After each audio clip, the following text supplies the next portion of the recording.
എല്ലാവർക്കും very good evening. എല്ലാവർക്കും വിനീതമായ നമസ്കാരം.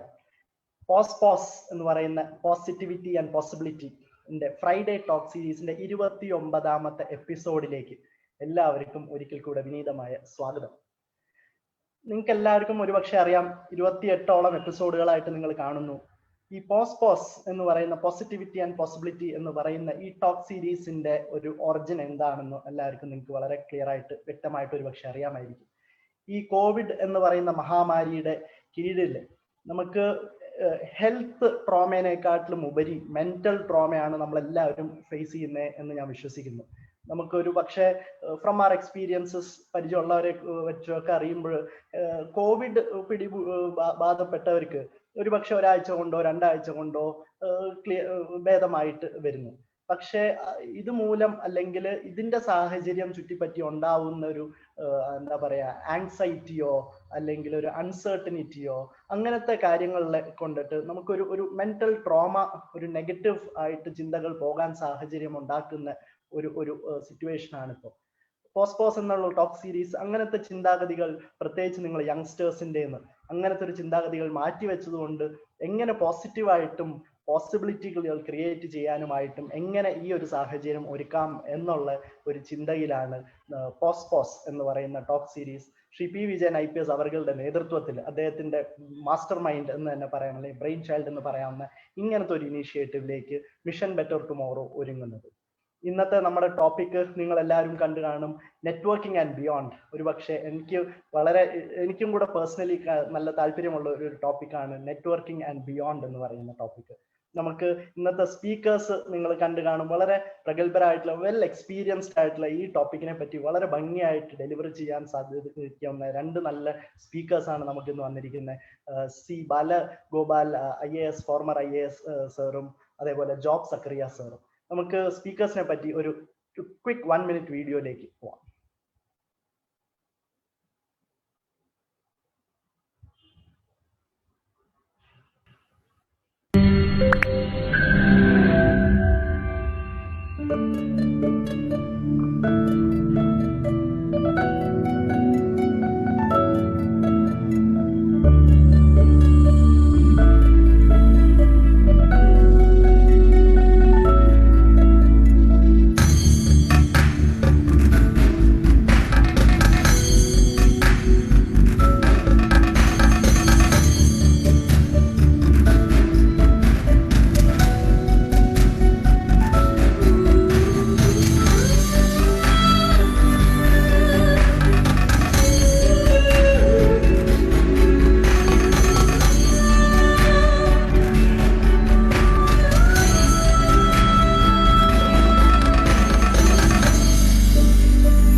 നമ്മുടെ ഈ വീഡിയോയിൽ പറഞ്ഞതുപോലെ രണ്ടുപേരും who took networking to the next level എന്ന് തന്നെ വിശേഷിപ്പിക്കാവുന്ന 2 സ്പീക്കേഴ്സാണ്. C Chandrasekhar Balagopal former IAS sir 1977 കേഡറിൽ IAS ആവുകയും 1983 അദ്ദേഹം റിസൈൻ ചെയ്ത് അദ്ദേഹം സ്വന്തമായിട്ടൊരു കമ്പനി സ്ഥാപിക്കുകയും ചെയ്തു.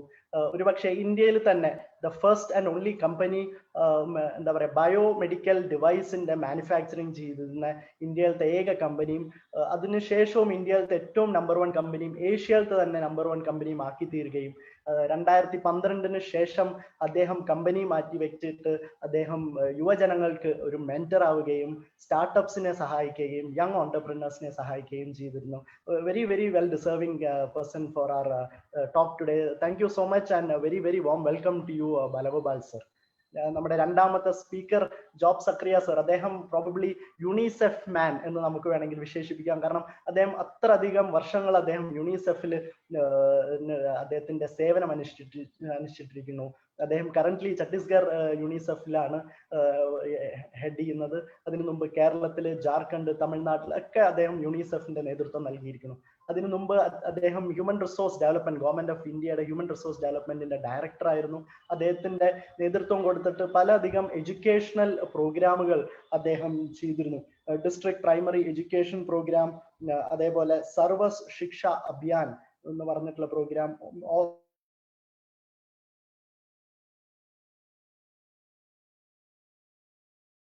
ഓപ്പറേഷൻ ബ്ലാക്ക് ബോർഡ് വളരെ സക്സസ്. അദ്ദേഹത്തിന് ജ്ഞാനശീല എന്ന് പറയുന്ന 2012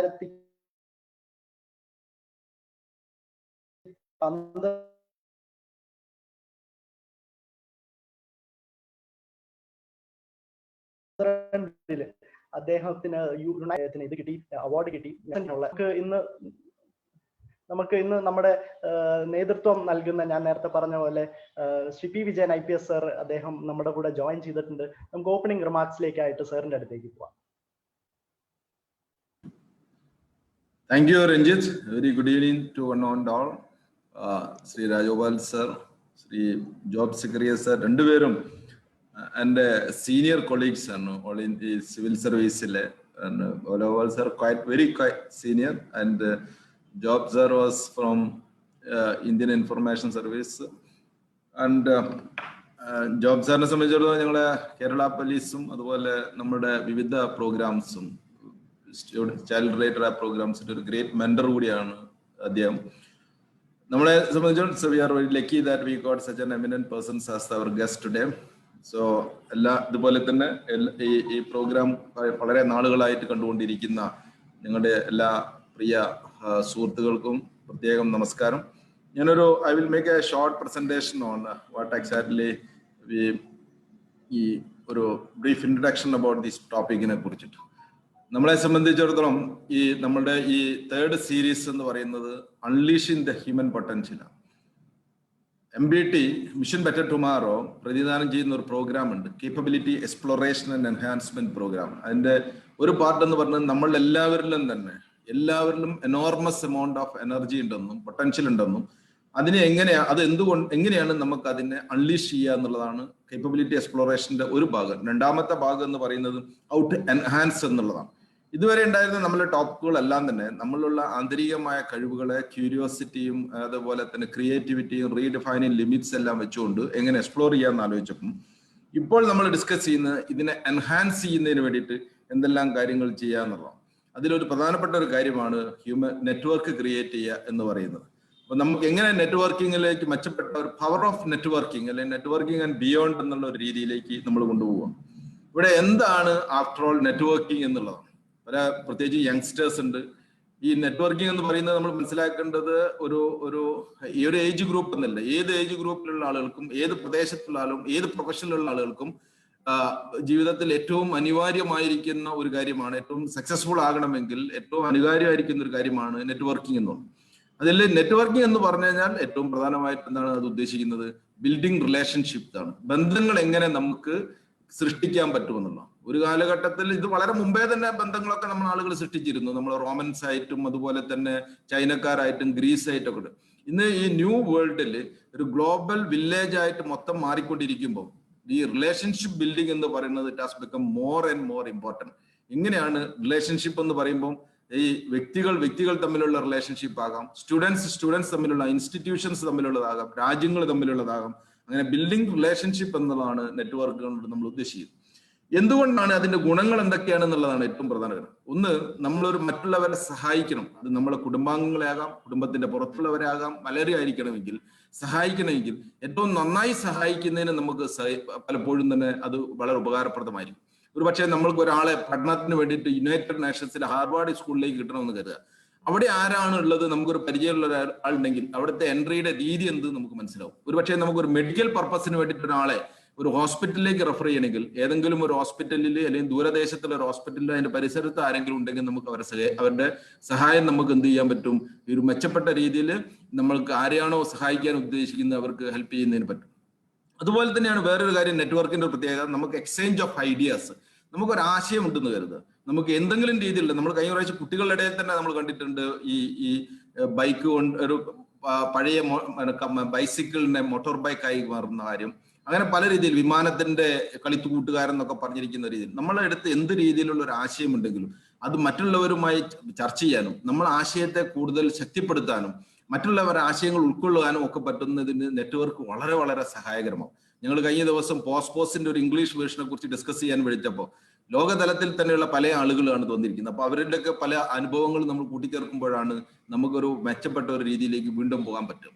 അതോടൊപ്പം തന്നെ പുതിയ അവസരങ്ങൾ, അത് ജോലിയുടേതാകാം, പുതിയ രീതിയിലുള്ള പഠന സാധ്യതകളാകാം, അങ്ങനെയുള്ള പല രീതിയിലുള്ള പുതിയ ഓപ്പർച്യൂണിറ്റി, പുതിയ ദേശങ്ങൾ കാണുന്നതിനെ കുറിച്ചിട്ടാകാം, അങ്ങനെ അനന്തമായിരിക്കുന്ന ഓപ്പർച്യൂണിറ്റീസ് പുതിയ നെറ്റ്വർക്കിലൂടെ നമുക്ക് ഡെവലപ്പ് ചെയ്തെടുക്കാൻ പറ്റും.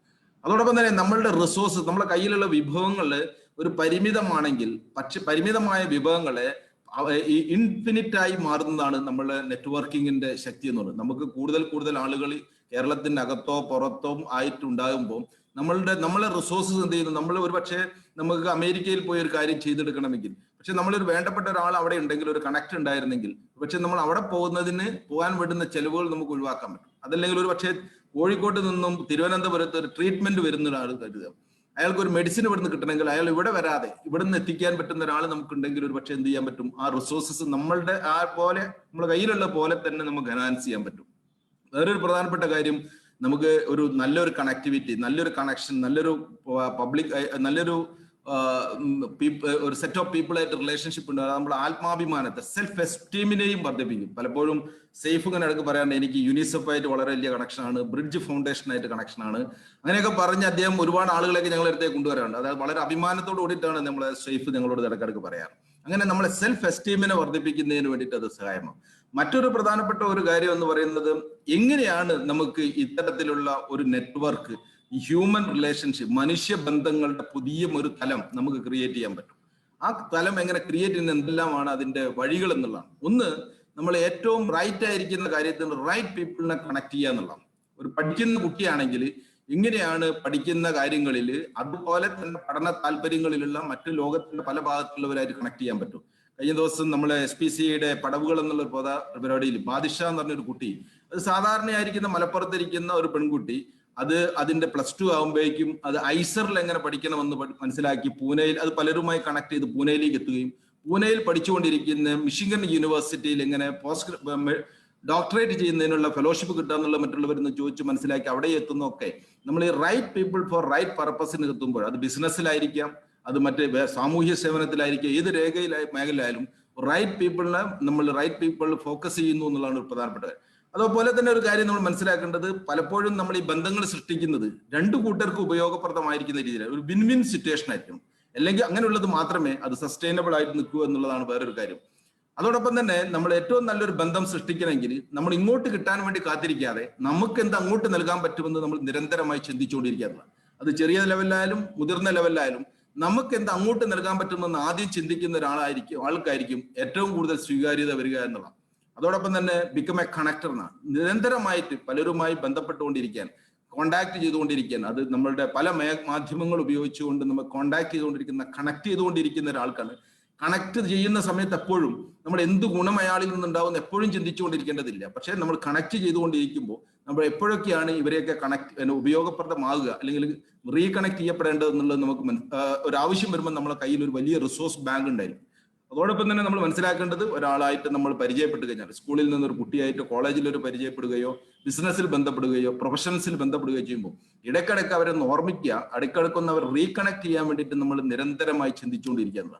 ഇന്നത്തെ കാലത്ത് ഏറ്റവും പ്രധാനപ്പെട്ട ഒരു കാര്യം സോഷ്യൽ മീഡിയ നെറ്റ്വർക്ക് ഉണ്ട് എന്നുള്ളത്. അത് നമ്മൾ വെറുതെ ഒരു ഗുഡ് മോർണിംഗും ഗുഡ് ആഫ്റ്റർനൂണും അടിക്കാൻ വേണ്ടി മാത്രമല്ലാതെ, നമ്മളുടെ ചില പോസ്റ്റുകൾ മാത്രം കണക്ട് ചെയ്യാനല്ല, നമ്മൾ ആളുകളുമായിട്ടുള്ള ഒരു മെച്ചപ്പെട്ട സോഷ്യൽ കണക്ടിവിറ്റിക്ക്, സോഷ്യൽ നെറ്റ്വർക്കിന് വേണ്ടിയിട്ടും നമ്മൾ ഈ സോഷ്യൽ മീഡിയ ഉപയോഗിക്കുകയാണെങ്കിൽ നമ്മളുടെ ഈ നെറ്റ്വർക്ക് എന്ന് പറയുന്നത് ഒരു ഗ്ലോബൽ ആയിരിക്കുന്ന ഒരു നെറ്റ്വർക്കിലേക്ക് നമുക്ക് പോകാൻ പറ്റും.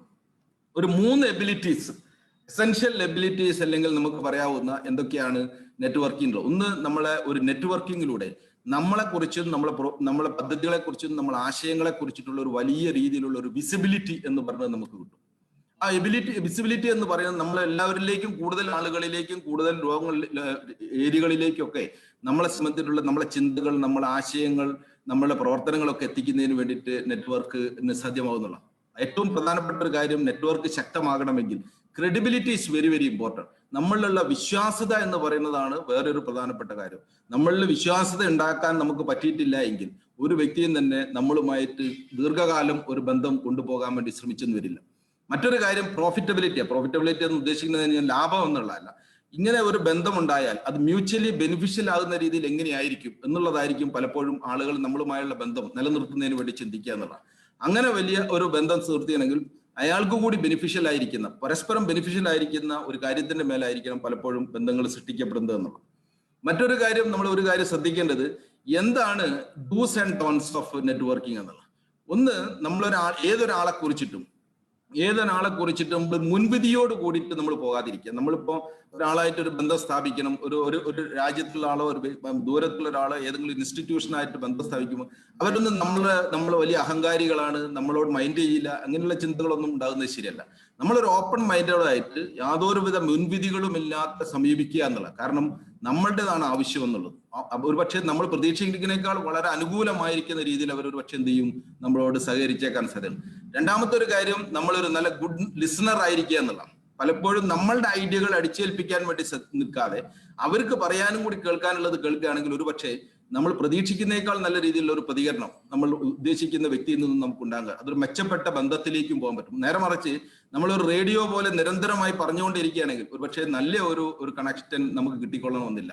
മറ്റൊരു കാര്യം, നമ്മളൊരു അപ്രീഷിയേറ്റീവ് ആകുക എന്നുള്ള, മറ്റുള്ളവരുടെ നല്ല പ്രവർത്തനങ്ങൾ നമ്മളോട് ബന്ധപ്പെടുമ്പോൾ അവരെ അപ്രീഷിയേറ്റ് ചെയ്യാനുള്ള യാതൊരുവിധ ദാരിദ്ര്യവും കാണിക്കാതിരിക്കുക എന്നുള്ള, വളരെ പ്രൊഫ്യൂസ്ലി അപ്രീഷിയേറ്റ് ചെയ്യാൻ മറ്റുള്ളവരെ ഗുഡ് വർക്ക് എന്നുള്ള. ഏതൊരാളും, ദൈവം പോലും അല്പം മുഖസ്തുതി ഇഷ്ടപ്പെടുന്നത്. അതുകൊണ്ടാണല്ലോ നമ്മൾ അയ്യപ്പനെ ഈ അന്നദാന പ്രിയനെന്നും സർവശക്തനെന്നും അതേപോലെ നമ്മൾ അള്ളാനെ കാരുണ്യവാനെന്നും ഒക്കെ വിളിക്കുന്നത് എന്താണ്?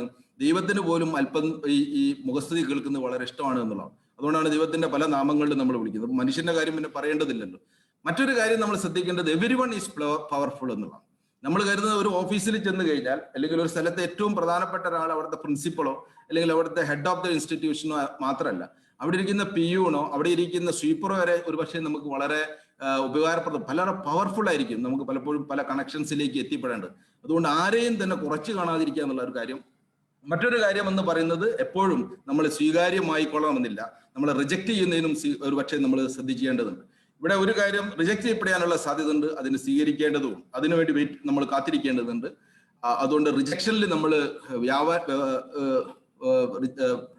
വിഷമിക്കാതെ നമ്മൾ മുന്നോട്ട് പോവുക എന്നുള്ളതാണ്. ഒരു കാര്യം കൂടി നമ്മൾ പറയേണ്ടത്, ഈ പുതിയ ലോകത്ത് നമ്മളെ മറ്റെല്ലാം ഉണ്ടെങ്കിലും നെറ്റ്വർക്ക്, നമ്മളെ ശക്തമായ നെറ്റ്വർക്കാണ് നമ്മളെ നെറ്റ് വർത്തിനെസ് ഡിസൈഡ് ചെയ്യുന്നത് എന്നുള്ള.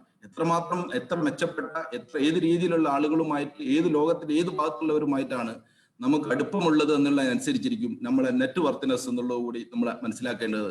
അതൊരു പുതിയ ലോകത്തിന്റെ ഏറ്റവും പ്രധാനപ്പെട്ട ഒരു ഇൻവെസ്റ്റ്മെന്റ് എന്ന് പറയുന്നത് നെറ്റ്വർക്കിങ്ങിലാണ് എന്നുള്ളത് നമ്മൾ എല്ലാവരും മനസ്സിലാക്കുക. കുട്ടികളും മുതിർന്നവരും എല്ലാവരും തന്നെ അത് മനസ്സിലാക്കി കഴിഞ്ഞാൽ അത് അവരുടെ മൊത്തത്തിലുള്ള പെർഫോമൻസിനെയും സക്സസിനെയും കൂടുതൽ മെച്ചപ്പെടുത്താൻ സാധ്യതയുണ്ട്. Thank you so much.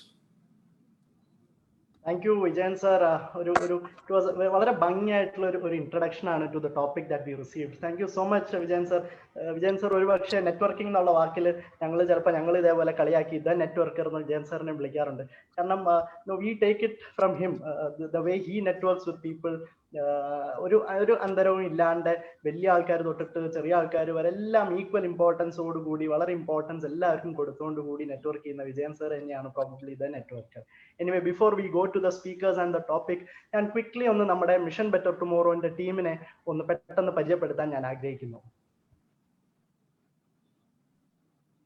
നമ്മുടെ ഇന്നത്തെ സെഷൻ കോർഡിനേറ്റ് ചെയ്യുന്നത് ശ്രീ മുഹമ്മദ് സൈഫും ആനന്ദ് ഹരിദാസുമാണ്. മുഹമ്മദ് സൈഫ് നിങ്ങൾക്ക് എല്ലാവർക്കും അറിയാം, മിഷൻ ബെറ്റർ ടുമോറോന്റെ CEO ആണ്, ORCയുടെ സ്റ്റേറ്റ് കോർഡിനേറ്റർ ആണ്. Anand Haridas is a former editorial team member with the Hindu newspaper. Now he is a freelance writer. നമ്മുടെ ബാക്കി ടീം അംഗങ്ങളാണ് Harish KE Sadbhavana group of എഡ്യൂക്കേഷൻസിന്റെ നേതാവാണ്. അമൃത് ജി കുമാർ പ്രൊഫസറാണ്, അദ്ദേഹം കാസർഗോഡ്. ഞാൻ മൈസെൽഫ് രഞ്ജിത്ത് വാര്യർ എറണാകുളത്ത് നിന്ന്. Niranjana Menon is a core team member who is also a civil service aspirant. Kaviraj Nair is an IT professional from Trivandrum. Vijay Bhaskar ji along with me is a chartered accountant from Cochin. Anand Mani അദ്ദേഹം senior engineer ആണ് കോഴിക്കോടിൽ നിന്ന്. Rohit Philip is also an IT professional from Cochin. Danish Hydros, Prashant Chandran, Arya R Chandran and Baiju Babu, 4 technical support, നിങ്ങളുടെ എല്ലാ ക്രിയേറ്റിവിറ്റിയും കണ്ടന്റ്സും എല്ലാം റെഡിയാക്കി തരുന്ന നമ്മുടെ creative അംഗങ്ങളാണ്. So this is pretty much, and now I hand it over to Anand Haridas അവർകൾക്ക് ഞാൻ കൈമാറുന്നു for the session. Over to you, Anand. Thank you, Ranjit. Sir, Vijayan sir വളരെ ഗംഭീരമായ ഒരു ഇൻട്രൊഡക്ഷൻ ആണ് നമുക്ക് തന്നിരിക്കുന്നത് നെറ്റ്വർക്കിങ്ങിനെ കുറിച്ച്. ഇവിടെ നിന്ന് നമുക്ക് അധികം സമയം കളയാതെ നമുക്ക് ചർച്ചയിലേക്ക്, ഡിസ്കഷനിലേക്ക് കിടക്കാം. 500ഓളം പേര് ഇപ്പൊ തന്നെ നമുക്ക് സൂമിൽ രജിസ്റ്റർ, 500-ലധികം പേര് സൂമിൽ ലൈവായിട്ട് രജിസ്റ്റേർഡ് ആണ്. 5500ഓളം പേര് ഫേസ്ബുക്കിലും ബാക്കി നമ്മുടെ സോഷ്യൽ മീഡിയകളിലും ലൈവായിട്ടുണ്ട്. എനിക്ക് അവരോട് പറയാനുള്ളത്, നമുക്ക് നമ്മുടെ ചാറ്റ് ബോക്സുകളിൽ ഈ എമിനന്റ് ആയിട്ടുള്ള സ്പീക്കേഴ്സ് നമുക്ക് എപ്പോഴും കിട്ടുന്നവരല്ല, ബാലഗോപാൽ സാറും ജോബ് സാറും. അവരോട് ചോദിക്കാനുള്ള ചോദ്യങ്ങൾ നമ്മുടെ ചാറ്റ് ബോക്സിൽ ഇടുക. ഡിസ്കഷൻ നടക്കുന്ന മുറയ്ക്ക് തന്നെ ചോദ്യങ്ങൾ ഞങ്ങൾ റെക്കോർഡ് ചെയ്യുന്നുണ്ട്. അത് കഴിഞ്ഞിട്ട് നമുക്ക് സമയം കിട്ടുന്നതനുസരിച്ച് നമ്മൾ ഈ ക്വസ്റ്റ്യൻസ് എടുക്കാം. അപ്പൊ നമുക്ക് താമസിക്കാതെ നമുക്ക് നേരെ ഇതിലേക്ക് ഡിസ്കഷനിലേക്ക് കിടക്കാം. Balagopal sir, good evening sir. Good evening. Good evening sir.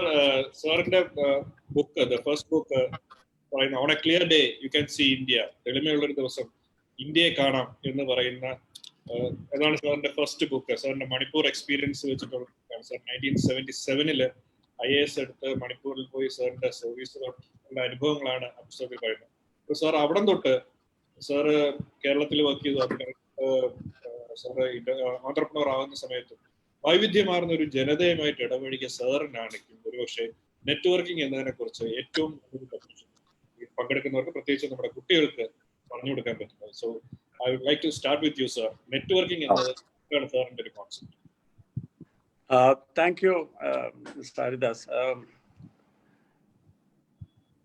ആമുഖമായിട്ട് എനിക്ക് പറയാനുള്ളത്, ആദ്യം ഒരു ചെറിയൊരു അപ്പോളജി. എൻ്റെ ഈ ഇവിടുത്തെ ഇന്റർനെറ്റിന്റെ നെറ്റ്വർക്ക് അല്പം മോശമായതുകൊണ്ട് ഞാൻ എൻ്റെ ഫോൺ വഴിയാണ് ഇപ്പം ഈ ഡിസ്കഷനിൽ പങ്കെടുക്കുന്നത്. സാധാരണ ഞാൻ എൻ്റെ ലാപ്ടോപ്പിലോ ഐപാഡിലാണ് പങ്കെടുക്കുന്നത് ഇങ്ങനത്തെ ഉള്ള ചർച്ചകളിലൊക്കെ. പക്ഷെ ഇന്ന് ഇന്റർനെറ്റ് തീരെ മോശമായതുകൊണ്ട് I am force to join. അതുകൊണ്ട് അഡ്വാൻസ് ആയിട്ട് ഒന്ന് എന്നെ ക്ഷമിക്കണം. If the audio and visual is the audio all right? Yes sir, yes sir. Very much audible. Okay. ഇപ്പൊ ചോദിച്ച ചോദ്യത്തിന് ഉത്തരമായിട്ട് ആദ്യമായിട്ട് എനിക്ക് പറയാനുള്ളത്, ഈ വിഷയം വളരെ ഭംഗിയായിട്ട് മിസ്റ്റർ വിജയൻ ഹാസ് ഓൾറെഡി അത് ഇൻട്രൊഡ്യൂസ് ചെയ്ത് കഴിഞ്ഞു. അതിന്റെ പല വശങ്ങൾ, അതിന്റെ ഡെഫിനിഷൻസ് എല്ലാം. അപ്പൊ ഞാൻ അതിലേക്ക് കടക്കുന്നില്ല. പക്ഷെ നേരെ എൻ്റെ അനുഭവം, അതായത് ഞാൻ ആദ്യം ഒരു 24 വയസ്സ് അത് കഴിഞ്ഞൊരു IAS ഓഫീസറായിട്ട് മണിപ്പൂരിൽ ആദ്യം ചെല്ലുമ്പം ഞാൻ അവിടെ ചില കാര്യങ്ങൾ വളരെ പെട്ടെന്ന് എനിക്ക് തിരിച്ചറിയാനും മനസ്സിലാക്കാനും ഉള്ള ഒരു അവസരമായിരുന്നു. നമ്മളെല്ലാവരും, നമ്മൾ പറയുന്ന human beings R social animals എന്ന് പറയുമല്ലോ, സാമൂഹിക ജീവികളാണ് നമ്മൾ.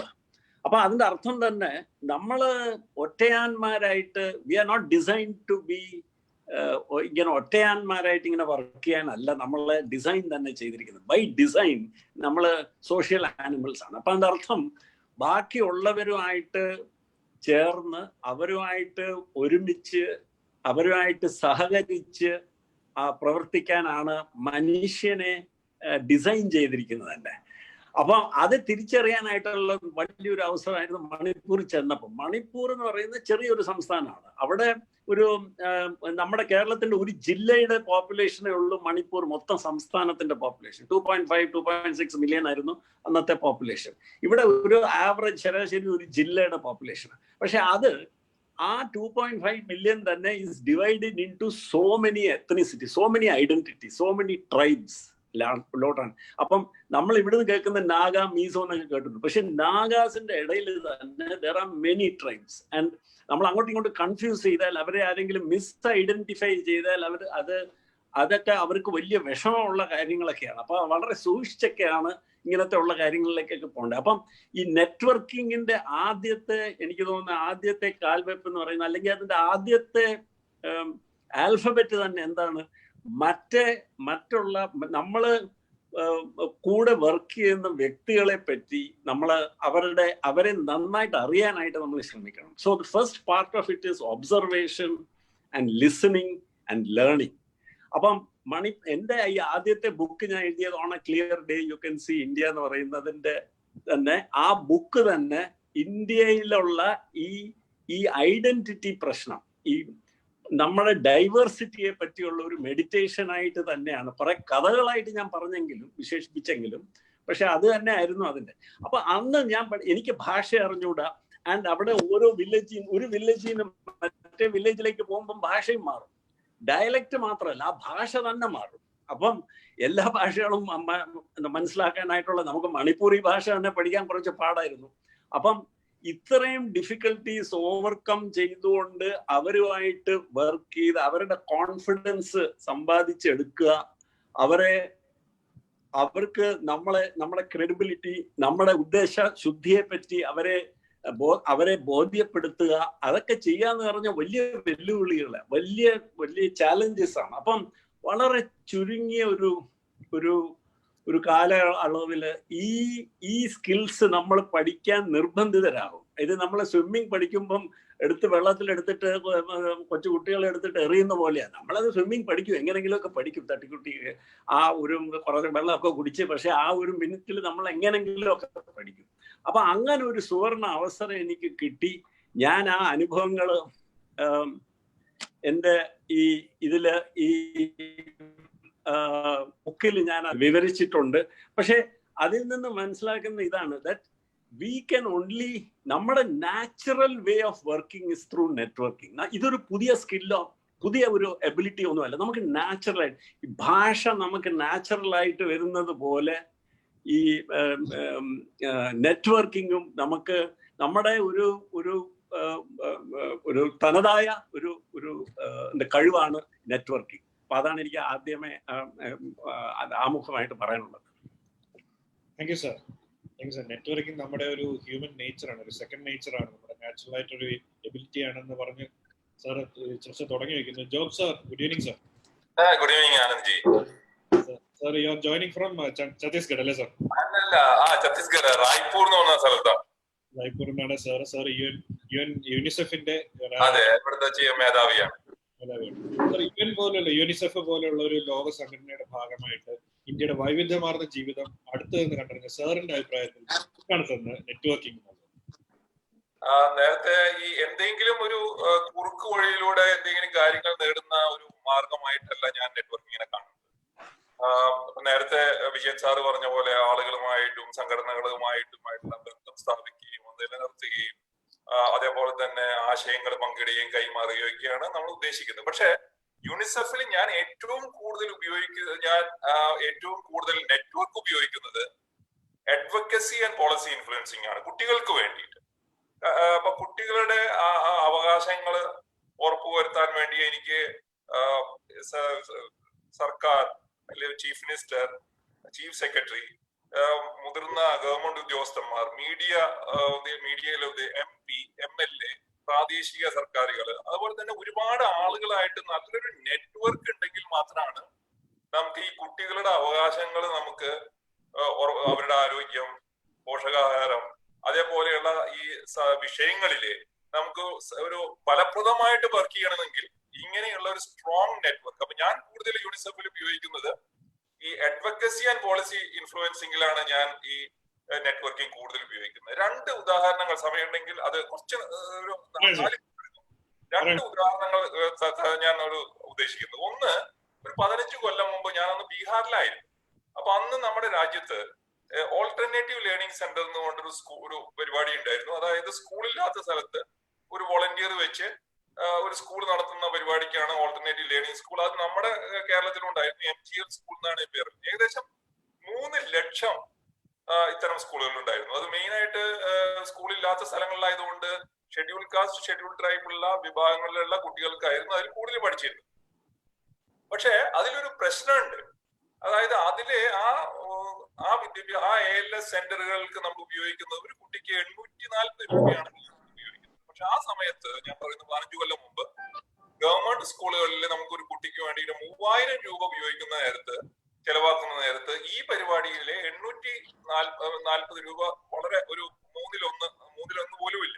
അത്രയും വളരെ ചെറിയ സംഖ്യയാണ്. അന്ന് ഞാൻ ബീഹാറിൽ വർക്ക് ചെയ്യുന്ന സമയമാണ്. അപ്പൊ അന്ന് അവിടെ ആ ബീഹാറിൽ ഒരു സാമൂഹ്യ സേവനം ചെയ്യുന്ന ഒരു സിസ്റ്റർ ഉണ്ടായിരുന്നു. അവരുടെ പേര് സിസ്റ്റർ സുധാ വർഗീസ് ആണ്, പത്മശ്രീ കിട്ടിയിട്ടുള്ളതാണ്. അവർക്ക് സെൻട്രൽ ഗവൺമെന്റിലെ ഒരു വ്യക്തിയുമായിട്ട് വളരെ, ഞാൻ പേര് പറയുന്നില്ല, വളരെ അധികമായിട്ടുള്ള ഒരു ഇൻഫ്ലുവൻസ് ഉണ്ടായിരുന്നു.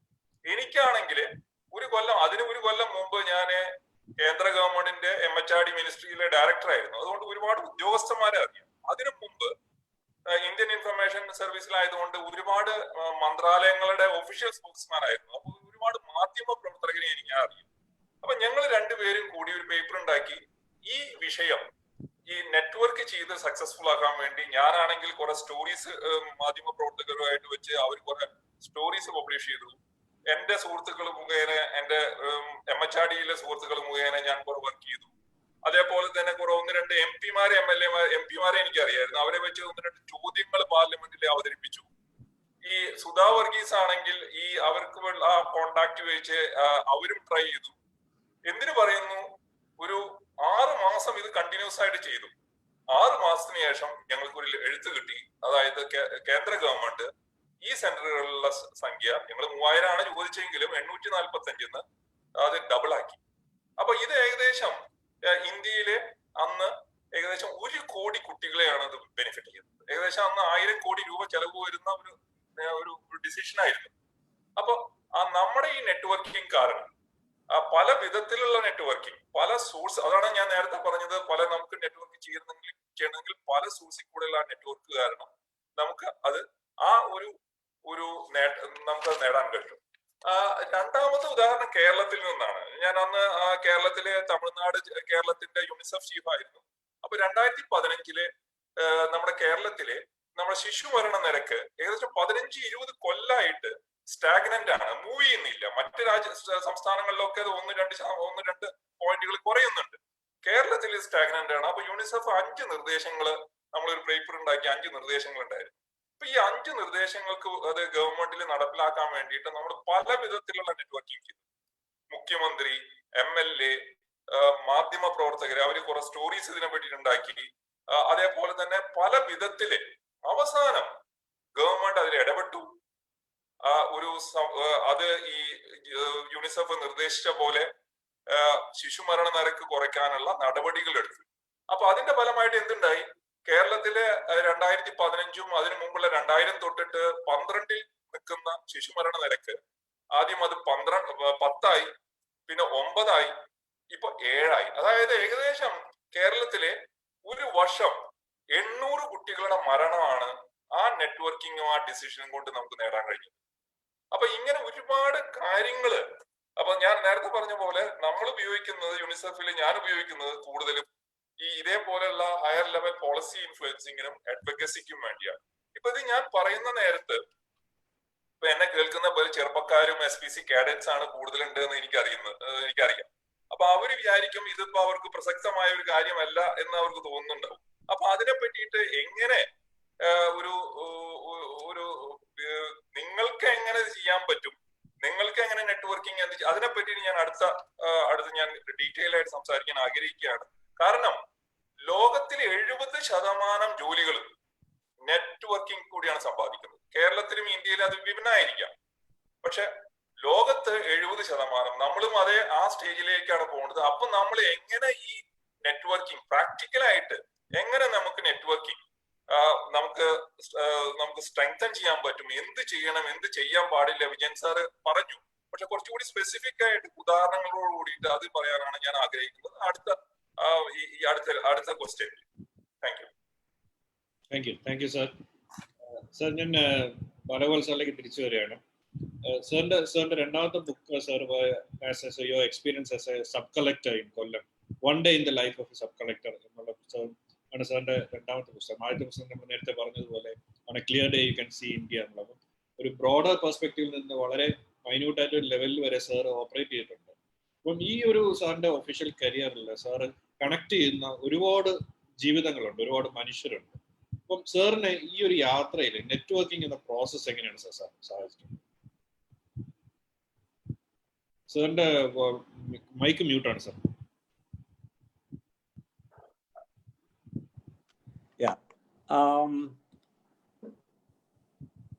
നെറ്റ്വർക്കിംഗ് പിന്നെയും ഞാൻ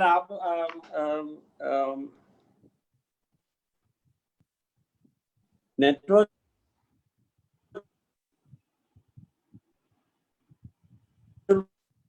പോലെ ഒരു വളരെ നാലായിട്ട് വരുന്ന ഒരു കഴിവാണ് അത്.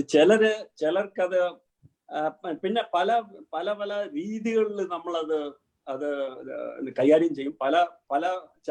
ചിലരാണെങ്കിൽ വളരെ ഫലപ്രദമായ രീതിയിൽ അത് ഉപയോഗിക്കാൻ പറ്റും. പിന്നെ ഇപ്പം ജോബ് സജസ്റ്റ് ചെയ്ത പോലെ ചില പ്രത്യേക പ്രവർത്തന മേഖലകളിൽ അതിന് ആവശ്യമുള്ള ചില സ്കിൽസ് ഉണ്ട്. ആ സ്കിൽ സെറ്റ്സ് നമ്മൾ സമ്പാദിച്ച് ആ സ്കിൽ സെറ്റ്സ് പ്രയോഗിച്ചാൽ അതിന് കൂടുതൽ ഇഫക്റ്റീവായിട്ട് നെറ്റ്വർക്കിംഗ് ചെയ്യാൻ പറ്റും. പക്ഷേ നെറ്റ്വർക്കിങ്ങിന് അടിസ്ഥാനപരമായിട്ടുള്ള 1-2 കാര്യങ്ങളുണ്ട്. അത് ഈ ഒരു നെറ്റ്വർക്ക് എന്ന് പറയുന്നത് it is not a collection of addresses അല്ലെങ്കിൽ ടെലിഫോൺ നമ്പേഴ്സ്. അപ്പം ചില ചെറുപ്പക്കാർക്ക് ചിലപ്പോൾ അങ്ങനെ വിചാരിക്കാൻ നമുക്ക് ഒരു കോൺടാക്ട്സ് ലിസ്റ്റ് ഉണ്ടെങ്കിൽ അതിൽ 1000 പേരുടെ പേരും കോൺടാക്ട് നമ്പേഴ്സും ഇമെയിൽസും ഉണ്ടെങ്കിൽ അതൊരു നെറ്റ്വർക്കാണ്. നെറ്റ്വർക്ക് ആവുന്നത് അതിൽ മൂവ്മെന്റ് ഉണ്ടായിരിക്കണം ഫസ്റ്റ് തിങ്. അല്ലാതെ അത് ഇറ്റ് ഈസ് ജസ്റ്റ് ഒരു ലൈബ്രറിയിൽ ഇരിക്കുന്ന ബുക്സ് പോലെയാണ്. അത് only if it is in circulation, അതിലെന്തെങ്കിലും ചലനം ഉണ്ടായിക്കൊണ്ടിരിക്കുകയാണെങ്കിൽ മാത്രമാണ് ഒരു റിയൽ നെറ്റ്വർക്ക് ആവുന്നത്. ഒന്ന്. രണ്ടാമത്തെ കാര്യം, ആ ചലനം എങ്ങനെ ഉണ്ടാവുന്നത്? അപ്പൊ അതിനർത്ഥം ഈ നെറ്റ്വർക്കിലുള്ള വ്യക്തികൾ തമ്മിൽ, ഇപ്പം എന്റെ നെറ്റ്വർക്ക് എന്ന് പറഞ്ഞാൽ ഞാൻ ബാലഗോപാൽ എന്ന് പറഞ്ഞ വ്യക്തിയും എന്റെ നെറ്റ്വർക്കിലുള്ള ഈ പല വ്യക്തികളുമായിട്ട് ഈ എന്തെങ്കിലും ട്രാൻസാക്ഷൻസും ഇന്ററാക്ഷൻസ് നടന്നുകൊണ്ടിരിക്കണം. ഡെയിലി വേണമെന്നില്ല, പക്ഷെ അത് ആവശ്യമുള്ളപ്പോൾ മാത്രം വിളിക്കുമ്പോൾ അതൊരു നെറ്റ്വർക്ക് അല്ല ആവുന്നത്. നമുക്കത് ഒരു ചെടി നമ്മൾ നട്ട് അതിനെ വളരെ സൂക്ഷിച്ച് നമ്മൾ അതിനെ പോറ്റി വളർത്തിക്കൊണ്ട് വരുന്നത് പോലെ ആയിരിക്കണം ഒരു നെറ്റ്വർക്കിന്റെ കാര്യം. അപ്പൊ ആ നെറ്റ്വർക്കിന്റെ വളരെ അടിസ്ഥാനപരമായിട്ടുള്ള ഒരു ആവശ്യം എന്ന് പറയുന്നത് വിശ്വാസ്യത, അതായത് ട്രസ്റ്റ് ആണ് ഒരു proper basis for A network developing. ഞാൻ ഇതിൽ ഒരു ചെറിയ ഒരു ഇൻസിഡന്റ് ഒന്ന് വിവരിക്കാം. ഞാനൊരു ചേംബർ ഓഫ് കൊമേഴ്സിന്റെ ഒരു സെമിനാറിൽ ഇരിക്കുമായിരുന്നു. ഞാൻ ഓഡിയൻസിൽ ഇരിക്കുക. അപ്പൊ അന്ന് ഈ കൊച്ചിയിൽ വന്ന് 2 തലമുറകളായിട്ട് ബിസിനസ് നടത്തിയ 2-3 മാർവാറി ഫാമിലീസ് ആയിരുന്നു സ്റ്റേജിലിരുന്ന് അവരുടെ അനുഭവങ്ങൾ അവർ വിവരിക്കുകയായിരുന്നു. അവരെല്ലാവരും ഫ്ലുവൻ്റ് ആയിട്ട് മലയാളം സംസാരിക്കും. 2 തലമുറകളായിട്ട് ഇവിടെയാണ്, അവരുടെ മക്കളെല്ലാം ഇവിടെ കൊച്ചിയിലുള്ള സ്കൂളുകളിലൊക്കെയാണ് പഠിക്കുന്നത്. അവർ നല്ല സക്സസ്ഫുൾ ബിസിനസ്സുകാരായിട്ട് കൊച്ചിക്കാരായി മാറി. അപ്പൊ അവര് പല അനുഭവങ്ങളെല്ലാം പറഞ്ഞിട്ട് അവസാനം ഈ ചോദ്യോത്തര വേളയിൽ ഒരാൾ ചോദിച്ചു, നിങ്ങൾക്ക് മലയാളീസിനെ പറ്റി എന്താണ് നിങ്ങളുടെ ഒബ്സർവേഷൻ? അപ്പം അതിൽ ഒരാൾ പറഞ്ഞു, നിങ്ങൾ മലയാളീസിലുള്ള ഒരു പ്രോബ്ലം, നിങ്ങൾക്ക് ആർക്കെങ്കിലും എന്തെങ്കിലും ഒരു വിഷമം ഉണ്ടെങ്കിൽ, ഒരു വിഷമം പിടിച്ച പ്രശ്നം ഉണ്ടെങ്കിൽ നിങ്ങൾ ആരുടെ അടുത്തും പറയില്ല. ഞങ്ങൾ മാർവാടീസ് നേരെ തിരിച്ചാണ്. ഞങ്ങൾക്ക് എന്തെങ്കിലും പ്രശ്നം ഉണ്ട്, എന്തെങ്കിലും ഒരു പ്രോബ്ലം സംഭവിച്ചാൽ ഞങ്ങൾ പരിചയത്തിലുള്ളവരെ ആ വിവരം, അത് കഴിഞ്ഞിട്ട് ഞങ്ങൾ ഇതും കൂടെ ചോദിക്കും, നിങ്ങൾക്ക് ആർക്കെങ്കിലും ഞങ്ങളെ സഹായിക്കാൻ പറ്റുവാണെങ്കിൽ ദയവ് ചെയ്ത് സഹായിക്കണം എന്നെങ്കിൽ. ആ ഉദ്യോഗസ്ഥനെ അറിയാമെങ്കിൽ, അല്ലെങ്കിൽ ആ ബാങ്ക് മാനേജറെ അറിയാമെങ്കിൽ, അല്ലെങ്കിൽ നിങ്ങൾക്ക് കുറച്ച് പൈസ കടം തരാൻ പറ്റുവാണെങ്കിൽ, whatever. നമ്മളാണെങ്കിൽ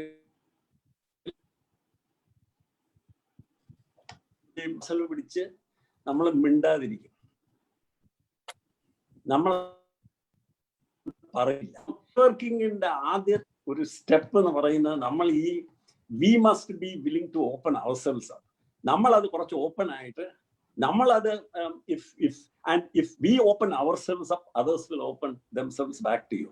ഞാൻ അതുകൊണ്ട് ഇപ്പം ഞാൻ ജോലി ചെയ്തിട്ടുള്ള ഏത് ഓഫീസിലാണെങ്കിലും ഇന്നും മണിപ്പൂരിലെ ആദ്യത്തെ എൻ്റെ SDO തമെങ്ലോങ്, SDO ഉഖ്രൂൾ എന്ന് പറഞ്ഞ ആ പോസ്റ്റ് തസ്തികകളിൽ ഇരുന്ന അന്ന്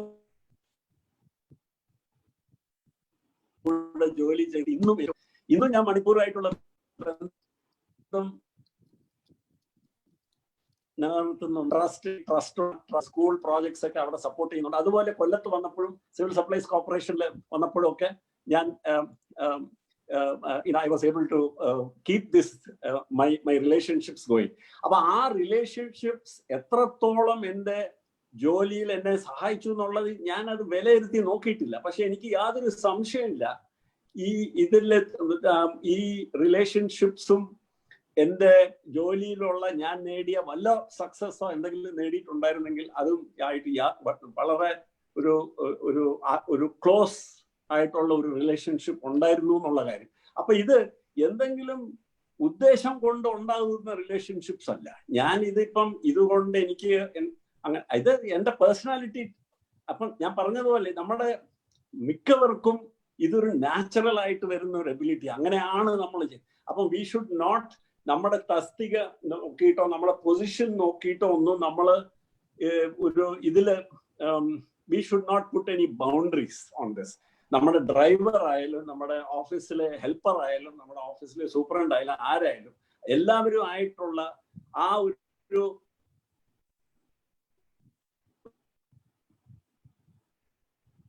ഗിവ് വർക്കിങ്ങിനുള്ള എഫക്റ്റീവ് ആയിട്ടുള്ള സ്റ്റെപ്സ് നമ്മൾ എടുത്തിരിക്കും. Thank you sir. സാറിന്റെ റിച്ച് ആയിട്ടുള്ള എക്സ്പീരിയൻസിൽ നിന്ന് നമുക്ക് ഒരുപാട് ഇൻസൈറ്റ്സ് കിട്ടുന്നുണ്ട് ഇതിനെക്കുറിച്ച്. അപ്പം തിരിച്ച് ഞാൻ ജോബ് സാറിലേക്ക് പോവാണ്. സാർ പറഞ്ഞ് നിർത്തിയെടുത്ത് നമുക്ക് വീണ്ടും കണ്ടിന്യൂ ചെയ്യാം. സാർ പറഞ്ഞ പോലെ ഇത് യുവതലമുറയെ നെറ്റ്വർക്കിംഗ് എങ്ങനെ ബാധിക്കുന്നു, അല്ലെങ്കിൽ എന്താണ് നമുക്ക് ഡൂസ് ആൻഡ് ഡോൺസ്. സാറിന്റെ എക്സാമ്പിൾ, സാർ നേരത്തെ പറഞ്ഞ വളരെ ഇൻട്രസ്റ്റിംഗ് ആയിട്ടുള്ള 2 കേസ് സ്റ്റഡീസാണ് സാർ പറഞ്ഞത്. നെറ്റ്വർക്കിംഗിലൂടെ ഒരു മേജർ ചേഞ്ച് വരുത്താനായിട്ട് സാറിന്റെ ഒഫീഷ്യൽ പോസ്റ്റിൽ നിന്നുകൊണ്ട് എങ്ങനെ സാറിന് സാധിച്ചു എന്നുള്ള വളരെ രസകരമായ 2 എക്സാമ്പിൾസ് ആണ്, ഇൻഫോർമേറ്റീവ് ആയിട്ടുള്ള എക്സാമ്പിൾ. അതിൽ നിന്ന് നമുക്ക് തുടങ്ങാം സാർ. ഈ സാറിന്റെ experience as an information officer, central government ലെവലിലെ ഇൻഫർമേഷൻ ഓഫീസറായിട്ട് നിന്നുകൊണ്ട് സാറിന് പറയാൻ പറ്റും എന്താണ് ഡൂസ് ആൻഡ് ഡോൺസ് നമ്മുടെ യങ്സ്റ്റേഴ്സ് മനസ്സിൽ വെക്കേണ്ടത് നെറ്റ്വർക്കിനെ കുറിച്ച് ആലോചിക്കും. Anand, thank you. ഈ ചോദ്യത്തിൽ ഞാൻ ഇപ്പോ നമ്മുടെ ഇവിടെ വ്യൂവേഴ്സിൽ കൂടുതലും SPC കാഡറ്റും ചെറുപ്പക്കാരുമാണ്. അപ്പൊ അവരുടെ പോയിന്റ് ഓഫ് വ്യൂവിൽ അവർക്ക് എന്ത് ചെയ്യാൻ പറ്റും, എങ്ങനെ ചെയ്യാം, ആ പോയിന്റ് ഓഫ് വ്യൂവിലാണ് ഞാനിപ്പോ പറയാൻ പോകുന്നത്. ഇപ്പൊ നേരത്തെ വിജയൻ സാർ പറഞ്ഞ പോലെ നെറ്റ്വർക്കിങ്ങിന് 3 പ്രയോജനങ്ങളാണ് മെയിൻ ആയിട്ടുള്ളത്. ഒന്ന്, ജോലി സമ്പാദിക്കാൻ. 90% നെറ്റ്വർക്ക് ചെയ്യുന്നത് ലോകത്ത് ഈ ജോലി സമ്പാദനത്തിനാണ്. 2, ജോലിയിൽ ശോഭിക്കാൻ. ആ ഉദാഹരണങ്ങളാണ് ഞാൻ നേരത്തെ പറഞ്ഞത്. അപ്പൊ എനിക്ക് ജോലിയിൽ അതിൽ ശോഭിക്കാൻ പറ്റിയത് എനിക്ക് അതേപോലുള്ള നെറ്റ്വർക്ക് ഉള്ളത് കൊണ്ടാണ്. എനിക്ക് അല്ലെങ്കിൽ ശമ്പളം കിട്ടുമായിരുന്നു, പക്ഷെ എനിക്ക് ആ ജോലിയിൽ പെർഫോം ചെയ്യാൻ പറ്റിയത് നെറ്റ്വർക്കാണ്. മൂന്നാമത്തത് ജീവിതത്തിൽ വിജയിക്കാൻ. അപ്പൊ ആദ്യത്തെ പോയിന്റിനെ പറ്റിയിട്ടാണ് ഞാൻ ഇപ്പൊ പറയാൻ ആഗ്രഹിക്കുന്നത്. അതായത് ഈ ജോലി സമ്പാദിക്കാൻ ചെറുപ്പക്കാർക്ക് ചെറുപ്പക്കാർക്ക് ജോലി സമ്പാദിക്കാനായിരിക്കും മെയിൻ ആയിട്ടുള്ള അവരുടെ ഉദ്ദേശം. അപ്പൊ അതിനെ പറ്റിയിട്ടാണ്, അതിന് എന്ത് ചെയ്യണം, നെറ്റ്വർക്കിങ്ങിനോട് അനുബന്ധിക്കുന്ന കാര്യങ്ങൾ എന്ത് ചെയ്യണം, എന്ത് ചെയ്യാൻ പാടില്ല എന്നുള്ള കാര്യമാണ് പറയാൻ ഉദ്ദേശിക്കുന്നത്. നേരത്തെ ഞാൻ പറഞ്ഞതുപോലെ വികസിത രാജ്യങ്ങളിലെ 70 തൊട്ട് 80% ജോലികളും ലഭിക്കുന്നത് നെറ്റ്വർക്ക് മൂലമാണ്. പരസ്യം ചെയ്യുന്നത് 20% ജോലികളാണ് പരസ്യം ചെയ്യുന്നത്. ആ പരസ്യം ചെയ്തതിൽ തന്നെ പകുതി ശതമാനവും ഈ പറയുന്ന ഈ നെറ്റ്വർക്കിങ്ങിലൂടെയാണ് ഇത് കൊടുക്കുന്നത്. അപ്പൊ ഇപ്പൊ ഇത് കേൾക്കുന്ന ചെറുപ്പക്കാർ വിചാരിക്കുന്നുണ്ടാവും നമ്മുടെ കേരളത്തിലും ഇന്ത്യയിലും PSC UPSC അല്ലേ, അവിടെ ഈ നെറ്റ്വർക്കിംഗ് കൊണ്ട് വല്ല പ്രയോജനം ഉണ്ടാവും. ശരി, അവിടെ പ്രയോജനം ഉണ്ടാവില്ല. പക്ഷേ നമ്മൾ ഇനി വരുന്ന കാലഘട്ടത്തില് ഗവൺമെന്റ് ജോലികൾ കുറയുകയും ഇതേപോലെ പ്രൈവറ്റ് സെക്ടറിലെ ജോലികൾ കൂടുകയും നെറ്റ്വർക്കിന്റെ ഇമ്പോർട്ടൻസ് ഇതേ നേരത്തെ പറഞ്ഞത് കൂടുകയും ചെയ്യും. നേരത്തെ ഞാൻ പറഞ്ഞതുപോലെ 70-80% നെറ്റ്വർക്കിലൂടെ ആയിരിക്കും ജോലി കിട്ടുന്നത് ഇനി അടുത്ത 10 കൊല്ലം അല്ലെങ്കിൽ ഒരുപക്ഷെ 10-15 കൊല്ലത്തിന് ശേഷം. അപ്പൊ അതിനു മുമ്പ് നമ്മൾ തയ്യാറായിരിക്കണം. അപ്പൊ എനിക്ക് ചെറുപ്പക്കാരോട് പറയാനുള്ളത് എല്ലാവരും ഒന്ന് മനസ്സിൽ നോട്ട് ചെയ്യണം, അല്ലെങ്കിൽ പാനിക് കടലാസ് ഉണ്ടെങ്കിൽ ഒന്ന് ഈ 5-6 ടിപ്പുകൾ. എന്ത് നിങ്ങൾ കുറെ കാര്യങ്ങൾ ചെയ്യാനുണ്ട്, അതെല്ലാം സംക്ഷിപ്തമായിട്ട് 6 കാര്യങ്ങൾ പറയാനാണ് ഉദ്ദേശിക്കുന്നത്. ഒന്ന്, നിങ്ങൾ ജോലി സമ്പാദിക്കുന്നത് ഈ register in big job portals. അപ്പൊ ലോകത്തിലെ ഏറ്റവും വലിയ ജോബ് പോർട്ടലാണ് ലിങ്ക്ഡ് ഇൻ എന്ന് പറയുന്നത്. അതിൽ നിങ്ങൾ തീർച്ചയായിട്ടും രജിസ്റ്റർ ചെയ്തിരിക്കണം. അതേപോലെ തന്നെ Naukri.com പലതും ഉണ്ട്, അതെല്ലാം വേണം, അതിലെല്ലാം. രണ്ടാമത്തെ കാര്യം, സോഷ്യൽ മീഡിയയിൽ നിങ്ങൾ ഒരുപാട് പേര് ഉണ്ടാകുമായിരിക്കും, അത് ആക്ടിവേറ്റ് ചെയ്യണം. അതായത് മെയിനായിട്ട് ഞാൻ സോഷ്യൽ മീഡിയ ഉദ്ദേശിക്കുന്നത് ട്വിറ്ററും ഫേസ്ബുക്കും ഇൻസ്റ്റാഗ്രാമും ആണ്. അതിൽ നമ്മൾ പോസ്റ്റ് ചെയ്യുന്നത് ശ്രദ്ധിക്കണം. നമ്മൾ വളരെ ഇന്റലക്ച്വൽ ആയിട്ട് വളരെ കാര്യപ്രസക്തമായിട്ടുള്ള കാര്യങ്ങൾ, അതാണ് രണ്ടാമത്തെ കാര്യം. മൂന്നാമത്തെ കാര്യം, അത് ഇതിന്റെ ചാറ്റ് ബോക്സിൽ ഒരു കുട്ടി എഴുതിയിരുന്നു.